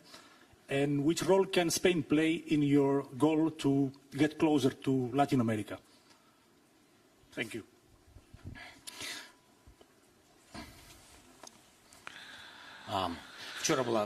Yesterday. Was it yesterday? Was that yesterday that we had a meeting with Pedro? Вчора у нас була зустріч з прем'єр-міністром Іспанії. So yesterday we had a meeting with Pedro Перш за Sanchez, все, the я Prime хочу Minister сказати, of що у Spain. нас було First and foremost, багато I want to say скепсису that we в had Європі, a lot і of це правда skepticism щодо in нашого Europe. кандидатства. Ми And познайомилися з Педро, correct він in terms познайомився of з our Україною. Тут candidacy, Україна, and we met самі Pedro, українці he met зіграли таку Ukraine, важливу he got роль. accustomed Він with Ukraine, побачив so Ukraine has нашу played a державу, great він role. побачив, He за saw що our ми country. боремось, He saw what побачив, we are як ми fighting змінюємось. for. Що He важливо, saw він the way також we're побачив changing. What's інституційно. important that he Ми saw йшли паралельно that війні, все одно institutionally всі we фінансові were інституції, банківська система, все працювало, все працювало, всі інституції, і це дуже було добре, що з самого початку війни він тут був, мені здається, в квітні місяці, він приїжджав у час війни один з перших, і ми знайшли відносини, і через нього, я вважаю, іспанське суспільство зрозуміло також більше Україну, а потім було ваше відношення Іспанії, саме вашого суспільства до наших вимушено переміщених осіб. І також, якщо я не помиляюсь, 164 або 165 тисяч українців знаходяться в Іспанії. Я вам вдячний за цей прихисток. Багато, це дуже багато людей. І він розуміє, за що ми боремося. Підтримує нас в ЄС. Я знаю, що він підтримує нас в безпековому союзі НАТО. Я знаю це. І я бачу, що Педро особисті є відносини, і він буде допомагати. Він сказав так, що він збільшить кількість танків. Я, напевно, думаю, що це його все ж таки повноважно сказати, наскільки він збільшить. Ми говорили і про іншу техніку.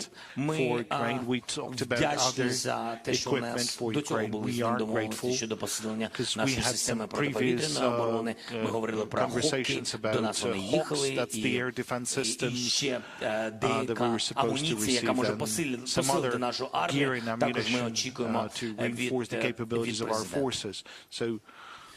Дякую. Далі, будь ласка, NBC. Then NBC, please.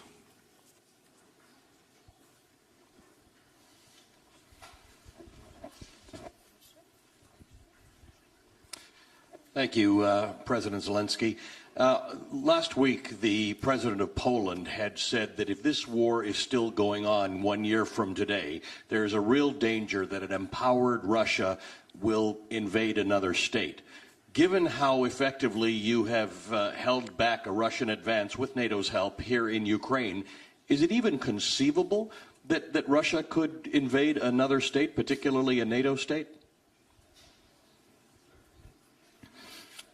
На жаль, так. Unfortunately, Я вважаю, що це можливо. Unfortunately, I believe it's possible. І це може статися. And that might happen. Чому? Я можу пояснити. I can give you an explanation.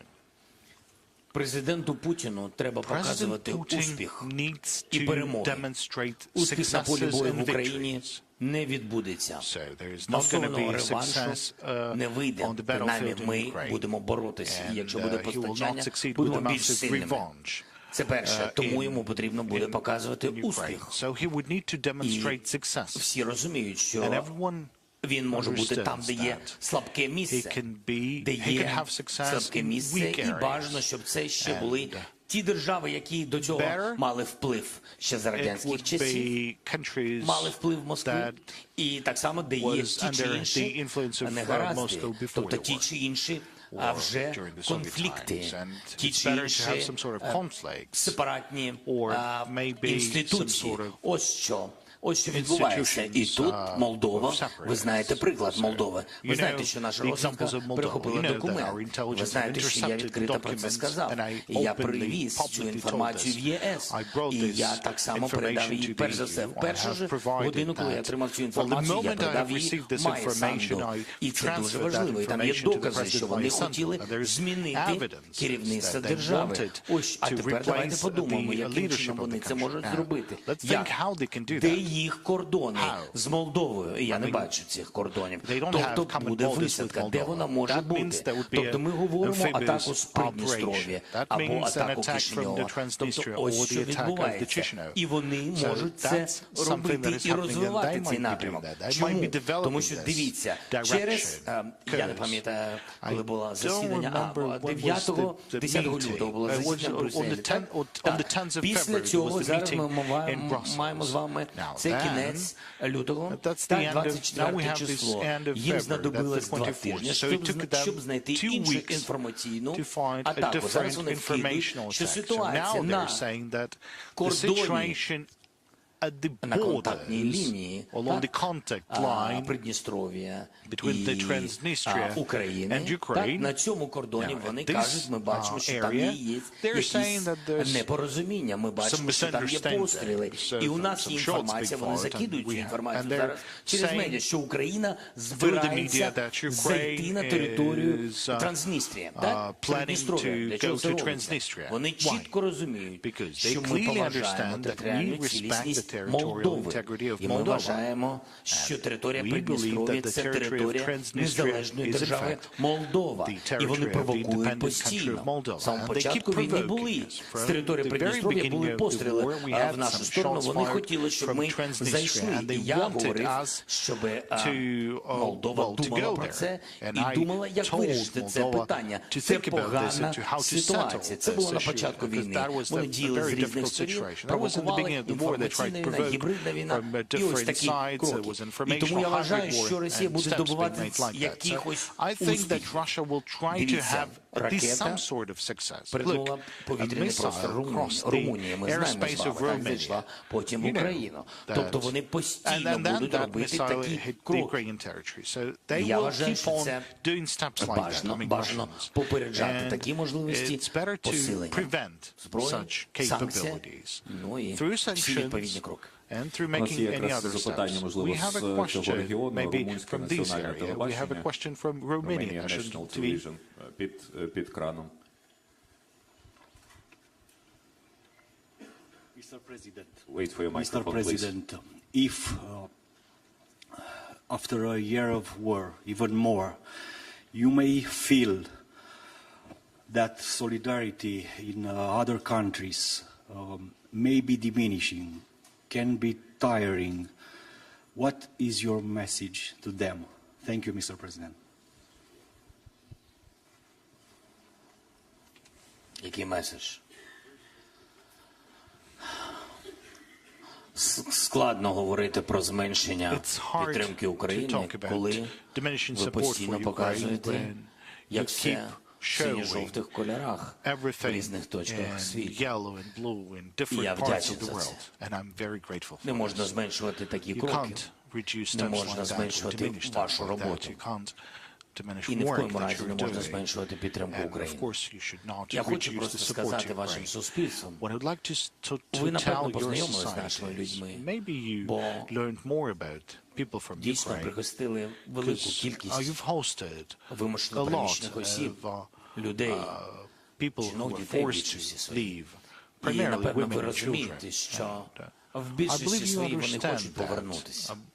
The majority of І them, they're willing допомагаючи to Україні, ви return. And by допомагаєте helping всім їм. Ukraine, you're helping І all of якщо them. ви послабите цю Now, if you підтримку, will це reduce that підтримка support, ваша, that's вашої your цілісності, support, that's the вашого support of your суверенітету. integrity, that's Зараз ми говорили your про те, що sovereignty. ракета Just перетнула now we ваш told повітряний you простір. that a І що missile буде? crossed your Ви країна airspace. НАТО, не дай You're a Боже, ця NATO member ракета nation. впаде у вас. Now, God forbid Що this буде робити missile will НАТО? hit Їм your прийдеться territory. What the обирати, NATO will do? They will що have to їм select робити, зберегти what to do. єдність НАТО, Should they preserve the єдність, unity показати in міцність, NATO and show the strength,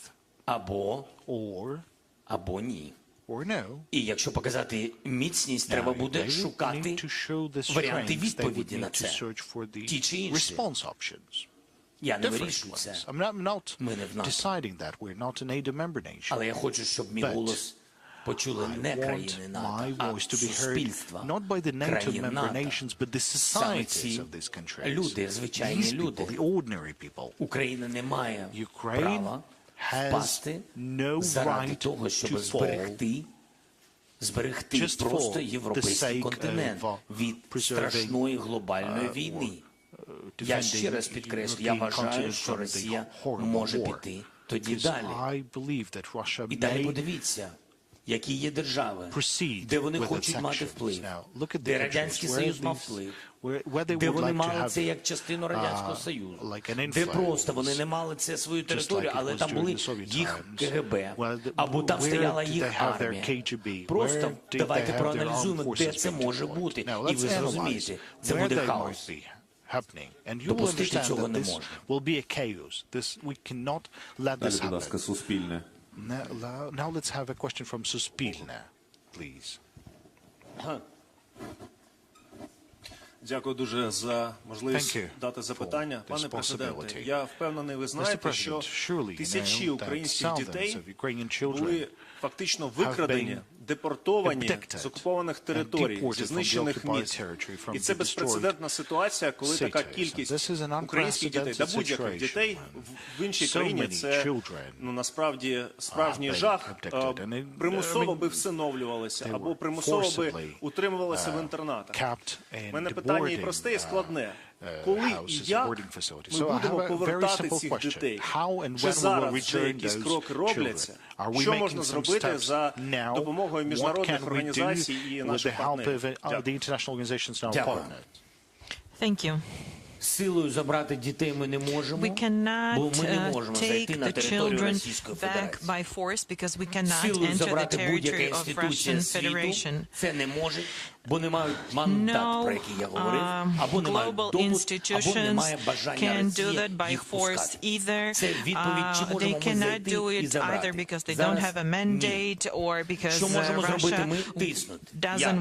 Початок березня, Одеський кроків, United for Justice, exert pressure. There's going to be United for Justice conference in Lviv, and there will be prosecutor Han invited, high-ranking leaders, prosecutors, international organizations, and different solutions are going to be discussed.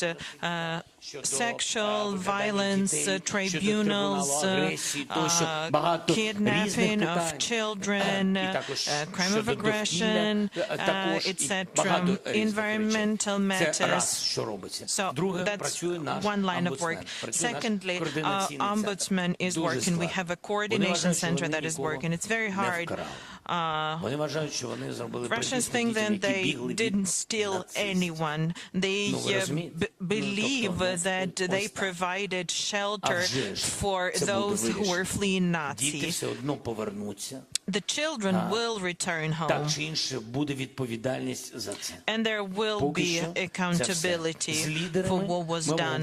So that's it at the moment. We are talking to the leaders about it. It is important that this matter has become one of the most important in the agenda. It is being discussed with leaders in the European Union, and I'm convinced that the more we bring it up, the more we'll be able to locate those families, the places where our children are, the higher the chances that this helps.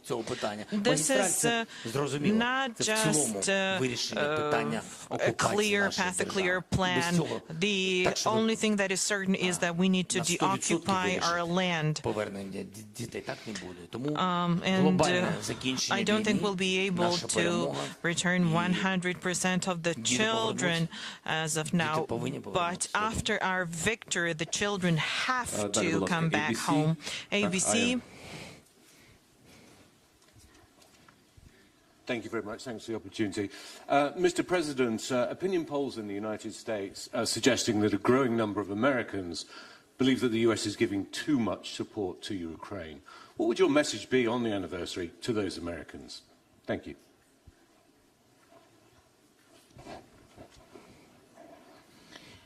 I would like to thank the American people.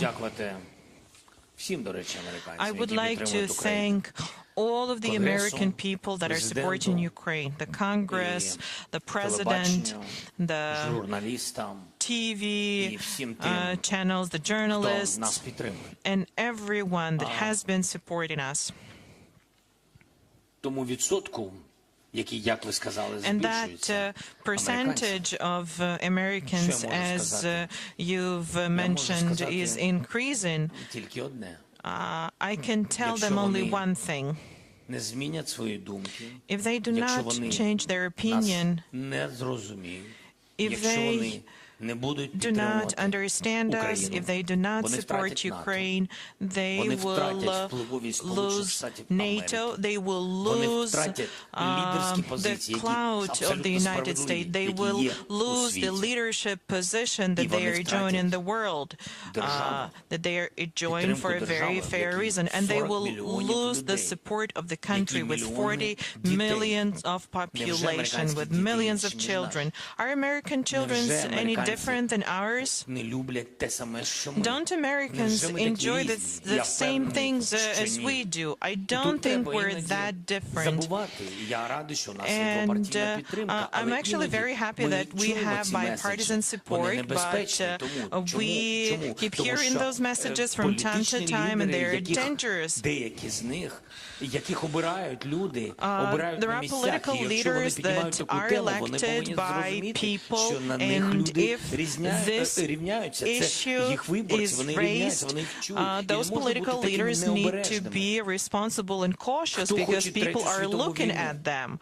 Who wants a Third World War? Would anyone risk? Would anyone be willing to accept that risk?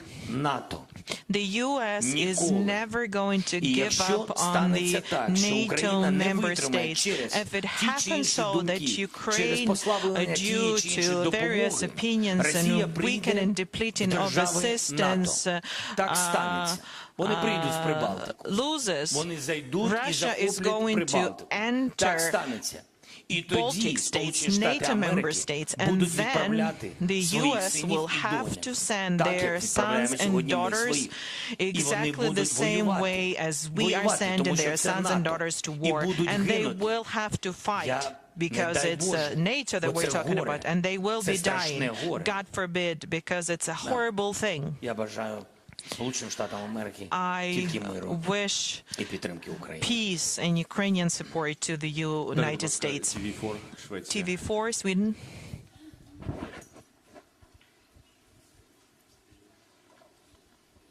Thank you, Mr. President. I'm Anders Kraft from Swedish TV4. Thank you for your hospitality. The people here are very nice. It's my first time in Ukraine. Today, Sweden decided to donate or send more tanks and more military aid, including Leopard tanks. Do you have a special message, something for my viewers, the Swedes, today? I would like to thank them. This is... You have to understand. I would like to thank them. Genuinely, I'm very grateful to Sweden.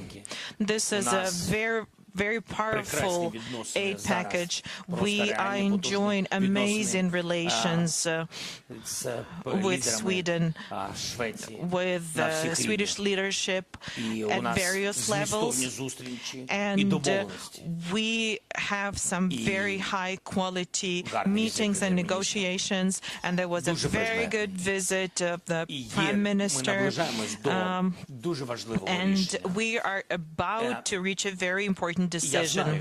And it's hard work, so I wouldn't want to give details of it now, because we all need to prepare for that properly. But there's one thing I would like to say. You're doing a great job. It's a great decision that you made to become NATO members. And as you know, Putin managed to unite a lot of countries, people in those countries. And I'm very happy for you. I'm very happy for Finland, because it all means NATO becoming stronger. And NATO becoming stronger is not about stronger armies, it's about better security. So that is why we want to be a member of the alliance. We want to be protected. We want to be helping others. It's about collective security. So I'm very happy. There are some things to work on, and I'll be honest with you. You have to know that Ukraine is also helping Sweden. Thank you. South Korea, JTBC, if I'm pronouncing correctly.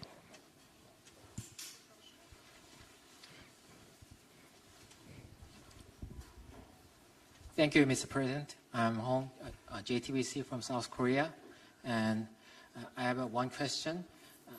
Recently, NATO Secretary General urged South Korea to allow direct armed support to Ukraine. Has the Ukraine government asked South Korea for direct armed support, and could you tell me why?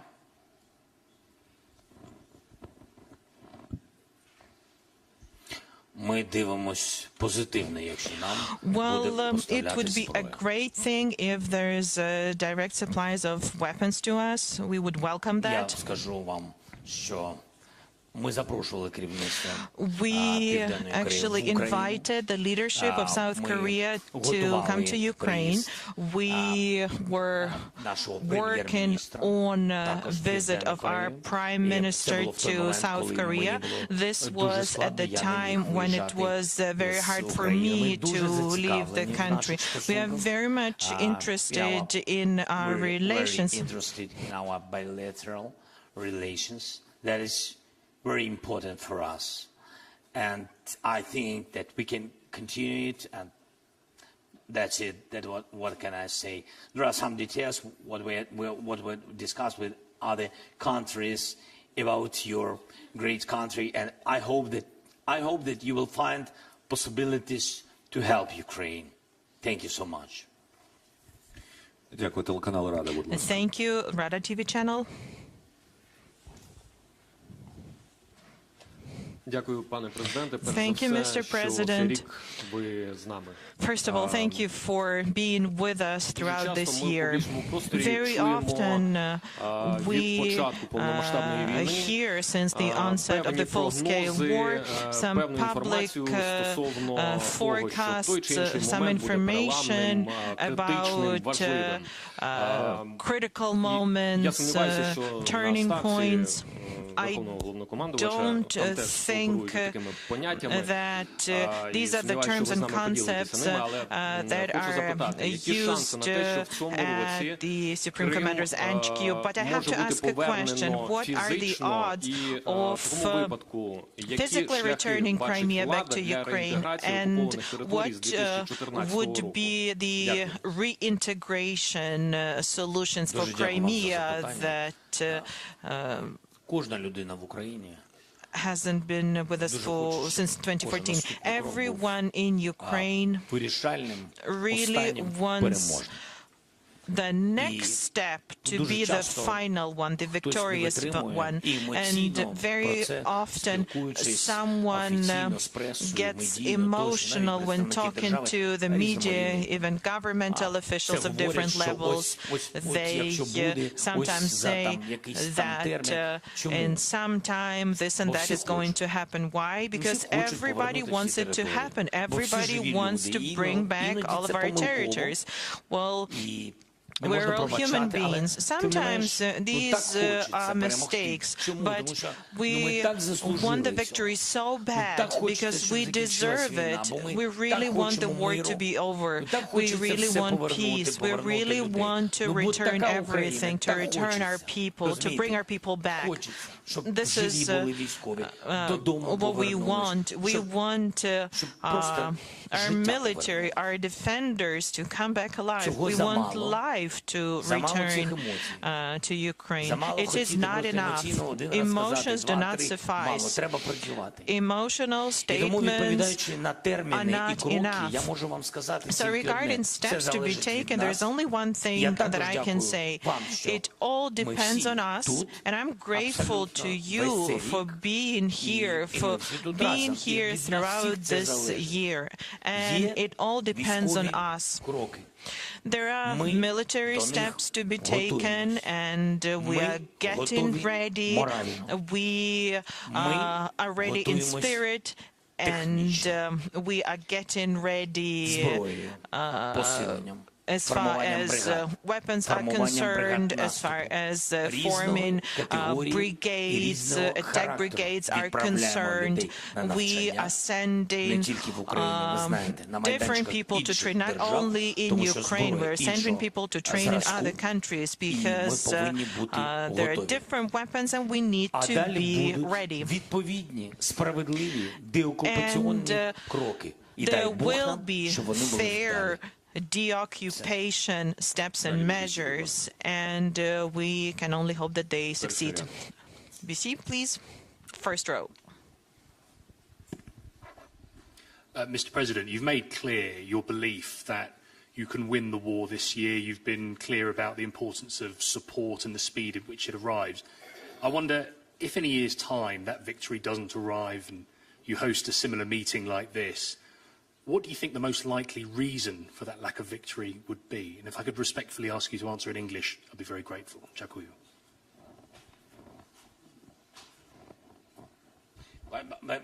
No, I can. But what the question was? What about if we can't? I mean that if we can't win. If victory hasn't arrived for you by this time next year, what do you think the most likely reason for that would be?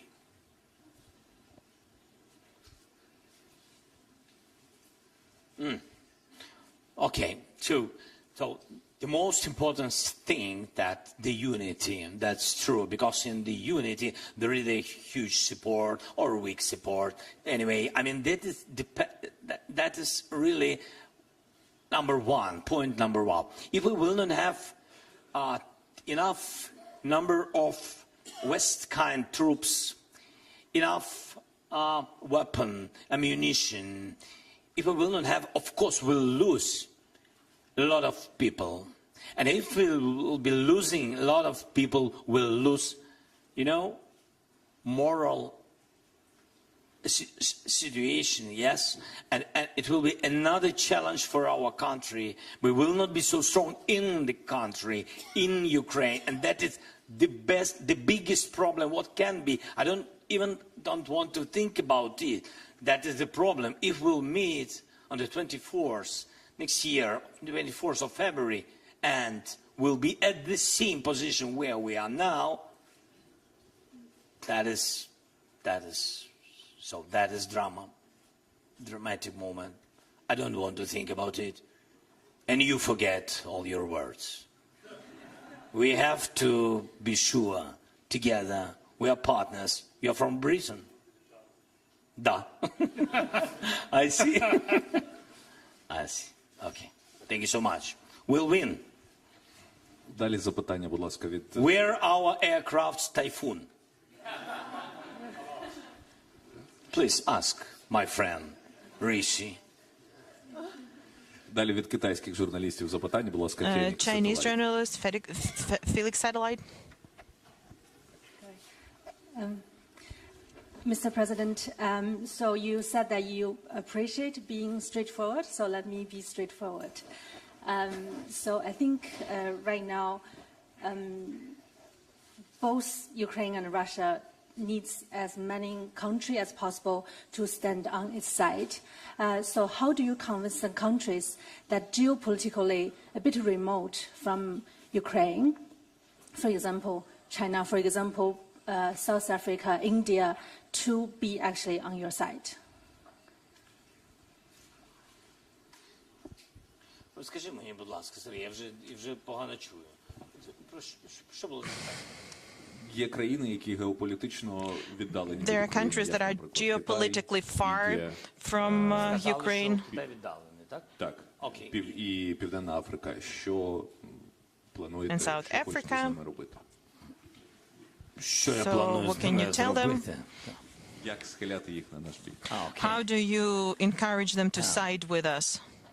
Перш за все, я планую зустрітися з First of all, I plan to meet with Xi Jinping, and I think that would be useful to our countries and to global security.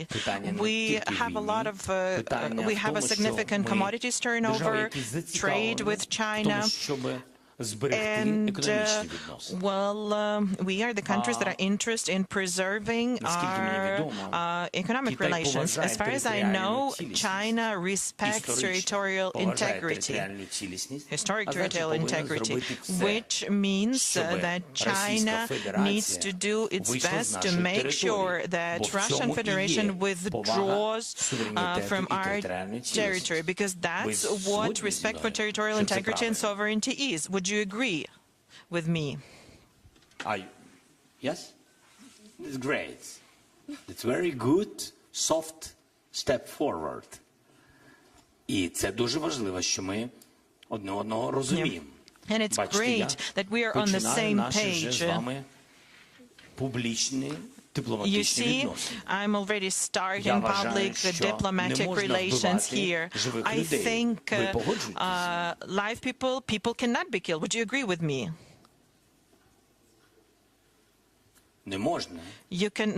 Living people cannot be killed. Civilians cannot be killed. Would you agree with me? I believe that a nuclear power plant cannot be occupied. It is dangerous for the entire world. Would China agree with that? Can you see that China agree? І я вважаю, що треба поважати статут ООН і міжнародне право. To respect international law and UN treaty. Це говорить про те, що This suggests that China supports Ukraine's peace formula. Would you agree with that?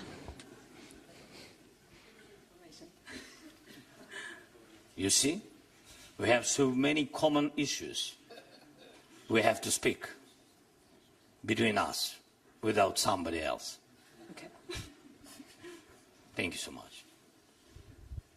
Давайте далі запитання від Аргентини. Let's have a question from Argentina then. Може пан журналіст скаже, чи ця країна теж геополітично віддалена. The journalist will say that this country is also politically distant from Ukraine. We'll see. Thank you, Mr. President. I want to ask for a selfie, but maybe an exclusive interview would be great. Could be after the We'll discuss it later. It has been said many times that this is a war not only about territory, but about two different ways of understanding the war. It's a war of values. Taking into account this difference, in which place do you think, in which place do you place the countries of South America, taking into account that Argentina, Venezuela, Mexico, they have some roots or some bounds with Russia? And this, I'm talking about the government, not the people, which is completely different. So this is my question. In which of these two ways of understanding the war do you place our countries? And if there is any specific support that you will expect from us? Thank you. Дякую за запитання. В принципі, сьогодні вже частково відповідав на питання Південної Америки. Ми дуже зацікавлені в стосунках. Ми зацікавлені в тому розумінні дійсно того, що відбувається в Україні. Велику інформаційну хвилю піднімала Російська Федерація, маючи історичні зв'язки з Радянським Союзом на території держав Південної Америки. Ми в цьому зацікавлені, щоб ви просто визнали правду. Різне суспільство. Я впевнений, однакові цінності, про це ми також сьогодні вже говорили. Не хочу повторювати. Треба говорити. Говорити Україна повинна з усіма державами сьогодні, які не бажають Україні смерті, знищення людей, територій тощо. Я вважаю, що ми повинні говорити. І я думаю, ми всі зацікавлені в безпеці у світі. І тому що і так дуже багато природних викликів. Ви ж бачите, що відбувається. І тому ми повинні думати, як зберегти людей, зберегти довкілля, зберегти планету цю для наших майбутніх поколінь. Але в останню чергу ми повинні думати, як окупувати, як штучно робити агресивні кроки, щоб робити війну. І в цьому, і щоб створювати війну, військові конфлікти тощо. І тому ми в цьому точно на одній стороні. Я просто дуже хочу, щоб ми знали одне одного. Нам не вистачає нашому дипломатичному корпусу посольств, кількості посольств. Ми не всюди, на жаль, були представлені раніше на всіх тих континентах, про які ми сьогодні так багато говоримо. Не випадково говоримо так багато. Це відповідь на ваше запитання, яку роль важливу, пріоритетну роль. І так і є. Ми вважаємо вас рівними. Ми вважаємо вас пріоритетними відносно з Україною. Ми можемо бути корисними. Ми можемо думати не тільки про безпеку після закінчення цієї війни. Ми повинні говорити про саме про речі, які потрібні вашому бізнесу, вашим людям, в чому ви можете економічно зацікавленими бути. Anything that you might be economically interested in. Далі, будь ласка, запитання від Now the question from Reuters. I think it's in the other corner. Please. Доброго дня, Макс Гундер, Reuters. На даний момент Сполучені Штати ще не дали Україні способи далекого ураження, які Україна просила, такі як атакамс. Наскільки це ускладнює деокупацію українських територій, про яку ви говорили в цьому році? Дякую вам за запитання. У мене була така, знаєте, велика відверта розмова з Сполученими Штатами Америки і з країнами Європейського Союзу. Це одна із причин, чому я був і в ЄС, to go to the EU and to UK and to the United States. Вони детально знають, вони не уявляють. Так дійсно складно знати просто з інформаційного простору, що відбувається, наприклад, в Херсоні. Які були кроки деокупації, куди пішли 40 тисяч людей, і чому їх схід з їх боку тепер більш потужніший і наступає на нас, куди ділись ці люди. Вони не знають деталі, що, наприклад, ворог, він вийшов біг, витиснув його так з одного берегу, він перейшов на інший берег, поставив там зброю, яка б'є по нас, по цивільному населенню. І все це складно, треба роз'яснювати, що далекобійна зброя – це захист цивільного населення. Тому що уявлення багатьох держав, навіть які дуже глибоко з нами і стратегічні партнери, уявлення постачання атакамс або такої потужної зброї, ми, до речі, домовились з Британією. Інший вид, але далекобійна зброя. Але тим не менш, треба було багато нам всім працювати, тому що уявлення, що Україні потрібна далекобійна зброя, щоб бити по Росії. І цей наратив розповсюджують різні інституції, вони не тільки в Росії, завдяки телеграм-каналам тощо, а вони інституційно в багатьох столицях світу. Я не знаю, для чого це робиться. Десь це інформаційна політика, а Росії дезінформація, хвиля чергова, яку вони запускають, а десь це внутрішні побоювання, що Україні не можна надавати F-16 атакам тощо, тому що вона буде бити по Російській Федерації. Так ось я вам говорю ще раз публічно. Ми працюємо дуже потужно над тим, щоб люди зрозуміли, Росія поставила спеціально на таку відстань свою зброю на нашій території, на нашій тимчасово окупованій території, щоб вбивати цивільне населення. І нам треба вражати ці цілі, захищаючи наших людей, вражати ці цілі, ту їх зброю, яка знаходиться на нашій території. Ми захищаємо цивільне населення. У нас є Херсон. Я дуже довго пояснював Херсон. Я говорив про береги, я говорив про деталі, про вулиці, про кількість населення, що це прекрасне місто, там жило біля 500 тисяч людей до цього вторгнення, а потім, коли ми деокупували, люди були щасливі, було 85 тисяч, ми нарахували людей, 85 тисяч залишилось. Хтось силою депортований, про це говорили, хтось вбитий, знаходили могили, хтось поїхав з нашої держави. І коли ми деокупували за тиждень, було плюс кілька тисяч людей. Люди почали повертатися.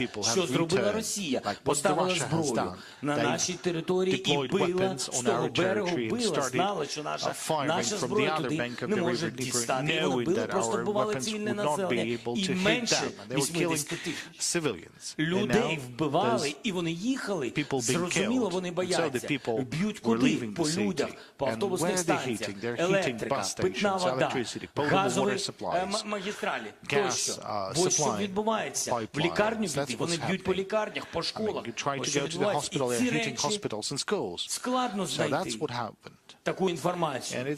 І ці речі, навіть якщо ти читаєш, ви ж самі знаєте, скільки всього, скільки спаму, окрім правдивої інформації, скільки спаму, і тому людина, кожна людина, та чи інша, той чи інший лідер, вони читають, їм доповідають, так, розвідка, але тим не менш, їм доповідають, можна в це вірити, можна не вірити, потрібна емоція.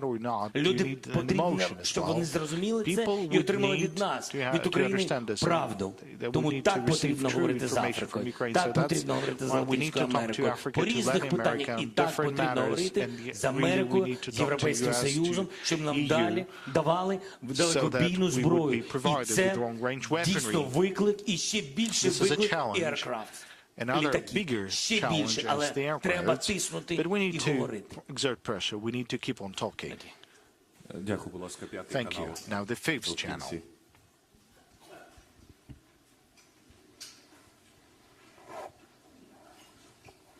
Пане президенте, дякую за можливість поставити питання П'ятому каналу, який ще з квітня, 4 квітня вимкнули з цифрового етеру разом з еспресо та прямими. І наразі ми не маємо можливість повноцінно мовити, так само, як і наші колеги, це сотні медійників. Але моє питання в тому, що рік тому, в січні, коли США та НАТО попереджали про повномасштабне вторгнення росіян, ви закликали українців тримати холодну голову і зберігати холодну голову, не піддаватись на провокації. Чи шкодуєте ви про це своє звернення, про те, що жодного нападу не буде? І чи вбачаєте ви персональну відповідальність за те, що громадяни належним чином не були повідомлені про реальні загрози? Чи вбачаєте ви проблему, можливо, у вашому оточенні, які, можливо, применшували загрозу? І яке покарання, зокрема, на вашу думку, має понести екс-голова СБУ та ваш друг дитинства Іван Баканов? Чи дійсно нині він перебуває в Україні?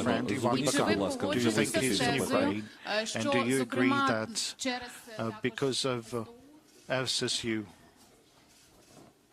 Thank you for вашу доповідь. your report. Дуже приємно. It was good. Мені здалося, що я тут був I thought 24 числа. I was here on the 24th of February. I wasn't going anywhere. And мені здається, це важливо, I think that's important, що ми не втратили державу. that we have not lost the country. І так, це завдяки народу And України. yes, it's thanks to the people of Ukraine, and that's thanks to the armed forces of Ukraine. And I guess як би вам це неприємно було that's чути. thanks to me as Так well, a вважають bit. багато людей. Well, that's А вже ж не всі. many І я people ніякий не герой. Але, think so. напевно, I'm я not a хоч щось hero, зробив. but at least I've done Раз ми something тут, since we're в here деокупованому in the deoccupied Kiev, в деокупованих багатьох містах нашої many of the держави. deoccupied cities of our country. Напевно, я Maybe щось робив. I did У нас something. є натівська зброя, We have і NATO ми weaponry, боремось, and we are fighting, а не підписуємо and we're зрадницькі not договори. signing any Мінські умови treacherous і тощо. agreements like Minsk agreements or Напевне, whatsoever. вам це не дуже приємно Well, that might почути, be not але something тим that не is менше я вам comfortable for you to вдячний, hear, що ви є. but I'm І grateful я знаю, що for your presence. ви It's будете, і great. це And I прекрасно. know that you will be here still. You will still Але в чому зміст? work. That's Тому що wonderful. ми But переможемо what's the essence? That we will з win. таким же, який є президент. Well, А от з no тим, matter що how, було, ми не what переможемо. president, Ось така моя what sort of president do you have? I mean, with the Дякую. president, with the former president, Дякую you did not нашим win. військовим, So I'm grateful оборонцям, to журналістам, the різним. journalists, І to дуже добре, що soldiers, вас показують по to телебаченню. journalists. And it's good that І дуже you're on гарно, TV, and що it's good незважаючи на ті чи that інші звинувачення, despite що different accusations, я президент України, that I'm the знищив president of російську Ukraine, that I have присутність в destroyed парламенті the України, Russian presence in the знищив Ukrainian parliament. російські I have телеканали destroyed the в Russian Україні, channels in знищив Ukraine, олігархів. and I have destroyed the Вибачте, oligarchs. один з I'm них sorry, власник but вашого каналу. one of those oligarchs is the owner of your country, of your channel. Apologize, of your Давайте channel. наступне запитання. Let's have the Латвійський next телеканал, question будь from ласка, теж по the центру в кінці. Latvian channel, please. Дуже дякую, Latvian television. Thank you. Mr. President, we in the Baltic states and in Latvia, of course, totally understand that Ukraine is fighting also for us, and we are really thankful and appreciate that. But you also mentioned that Russia might be interested in to attack NATO member states. So after all this very extremely difficult year and bearing in mind all your experience, what would you advise to the Baltic states how to live in this time? Despite that we are NATO member states, EU country, but still we are bordering Russia and we have been threatened all of the time. Thank you. From the first day, thank you very much. I really appreciate for all that support the Baltic countries gave to Ukraine, and you know that from the first days of occupation and even before it, we had such important conversations and decisions from all the Baltic countries. Especially, I had meetings with Gitanas Nausėda, the president of Litva, and Lithuanian president, and with Latvia we have, and Estonia. All the countries are on our side from the very, very beginning. And when I'm speaking about the very beginning, we are speaking about 2014. So it's so important that we have such friends, strategic friends, really warm friends, real friends. That is important. And what can I recommend? We always, Ukraine will remember all that support you've done. And of course, we'll be together with you. And I wish you peace. And we'll stay strong. And I know that you will never be alone. All your people, all your great nation. Somebody said that Baltic countries, small countries, maybe small country, but very big and great nation. Thank you so much. Дякую. Від польських питання, будь ласка, від ТВП. Now the question from the Polish colleagues from TVP. І якщо можна, президентові змінити радіосистему для перекладу. Could you please change the system for hearing the interpretation? Two brief questions. You have a peace formula. We already know that this is our conditions for start talks with Russia. But we know that Russia is not willing to respond to that. Now, how far do you need to go in order to make Russia sit at the negotiations table? Or the only way is to make Russians withdraw their forces? Or maybe, I don't know, have Ukrainian tanks in Moscow. And since we have television colleagues from many countries, there are people waiting for the safe skies in Ukraine.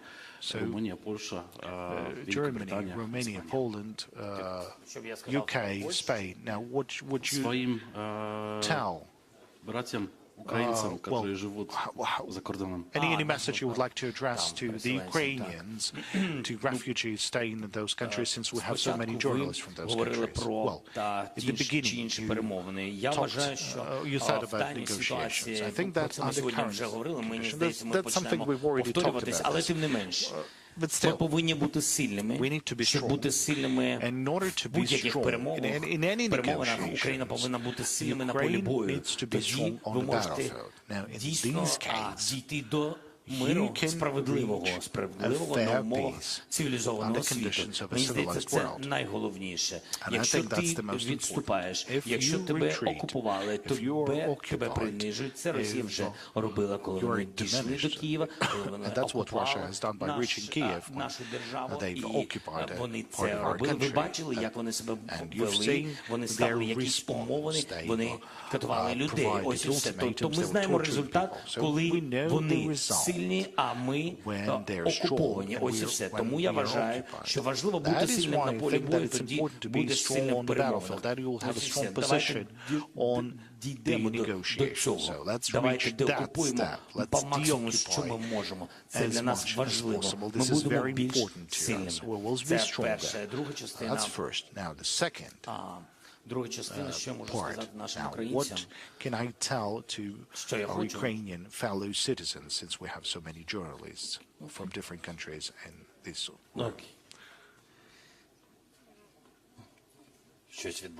Something's happening. Okay, so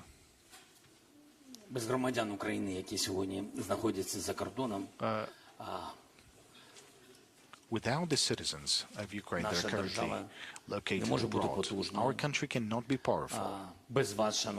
Without you, fellow Ukrainians, with all the love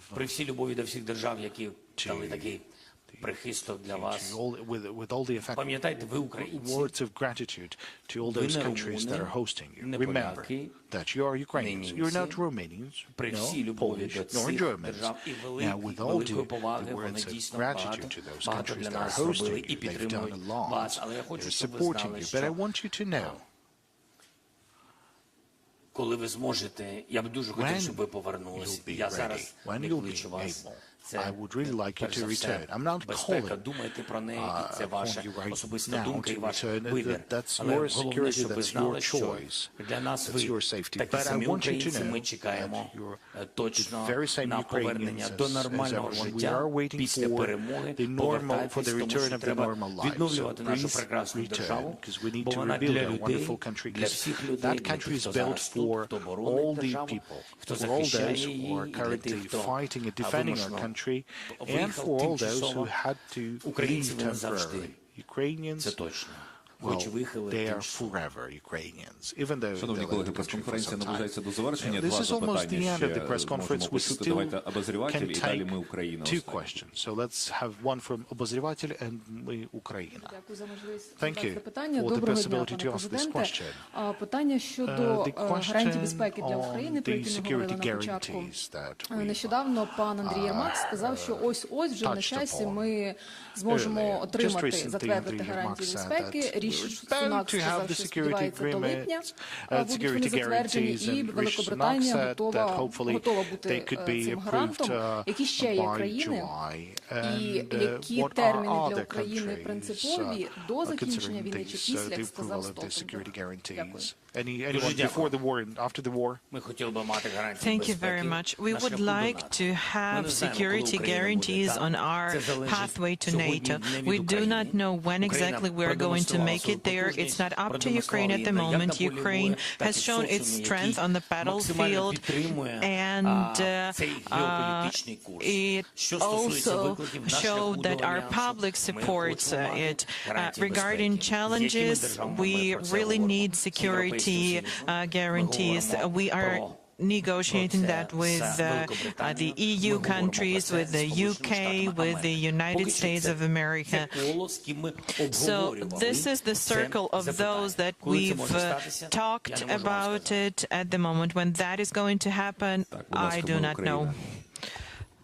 Mr. President, the stolen childhood, the kidnapped children were already discussed today, and I would like to talk about family. This year has changed a lot for millions of families, and it probably affected your family as well. First Lady has been referred to by international observers as a symbol of resilience, and her voice is heard at various international platforms. So my question is, how did this 365 days of full-scale invasion change your relations with your family? If you could answer that. This is the last question, so I would really like to hear something about something personal. The final question and the hardest one. I love them. I love my family. I love my wife. My children are the most important people for me. I do not get to see them often. My parents, I don't have any opportunities to see them. I'm very proud of my wife.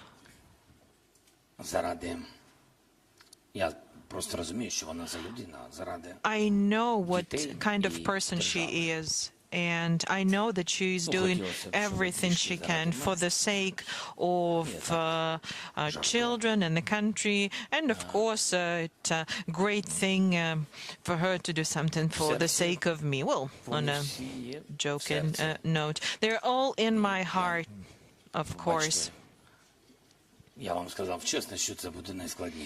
And I was actually honest with you when I said that this is the hardest question, and I'm having a hard time finding words. The most important thing is not to let them down. The most important thing is to make sure that my children are proud of me. And I am happy that they're in Ukraine, that they go to Ukrainian universities. It is very important for a president of Ukraine, for the incumbent president or for the previous president. When you're a president of a country in war, you have to be here because the men and women are dying here, and it's important for your wife and your children to be here. I cannot order them to be here. What's important is that they are this kind of people, and I'm very lucky to have this family and this country. I can see there are a lot of questions, but unfortunately 2.5 hours were not enough to address all of the questions. But this has been a very hard week and a very hard day, so we have to wrap up now. Thank you, everyone.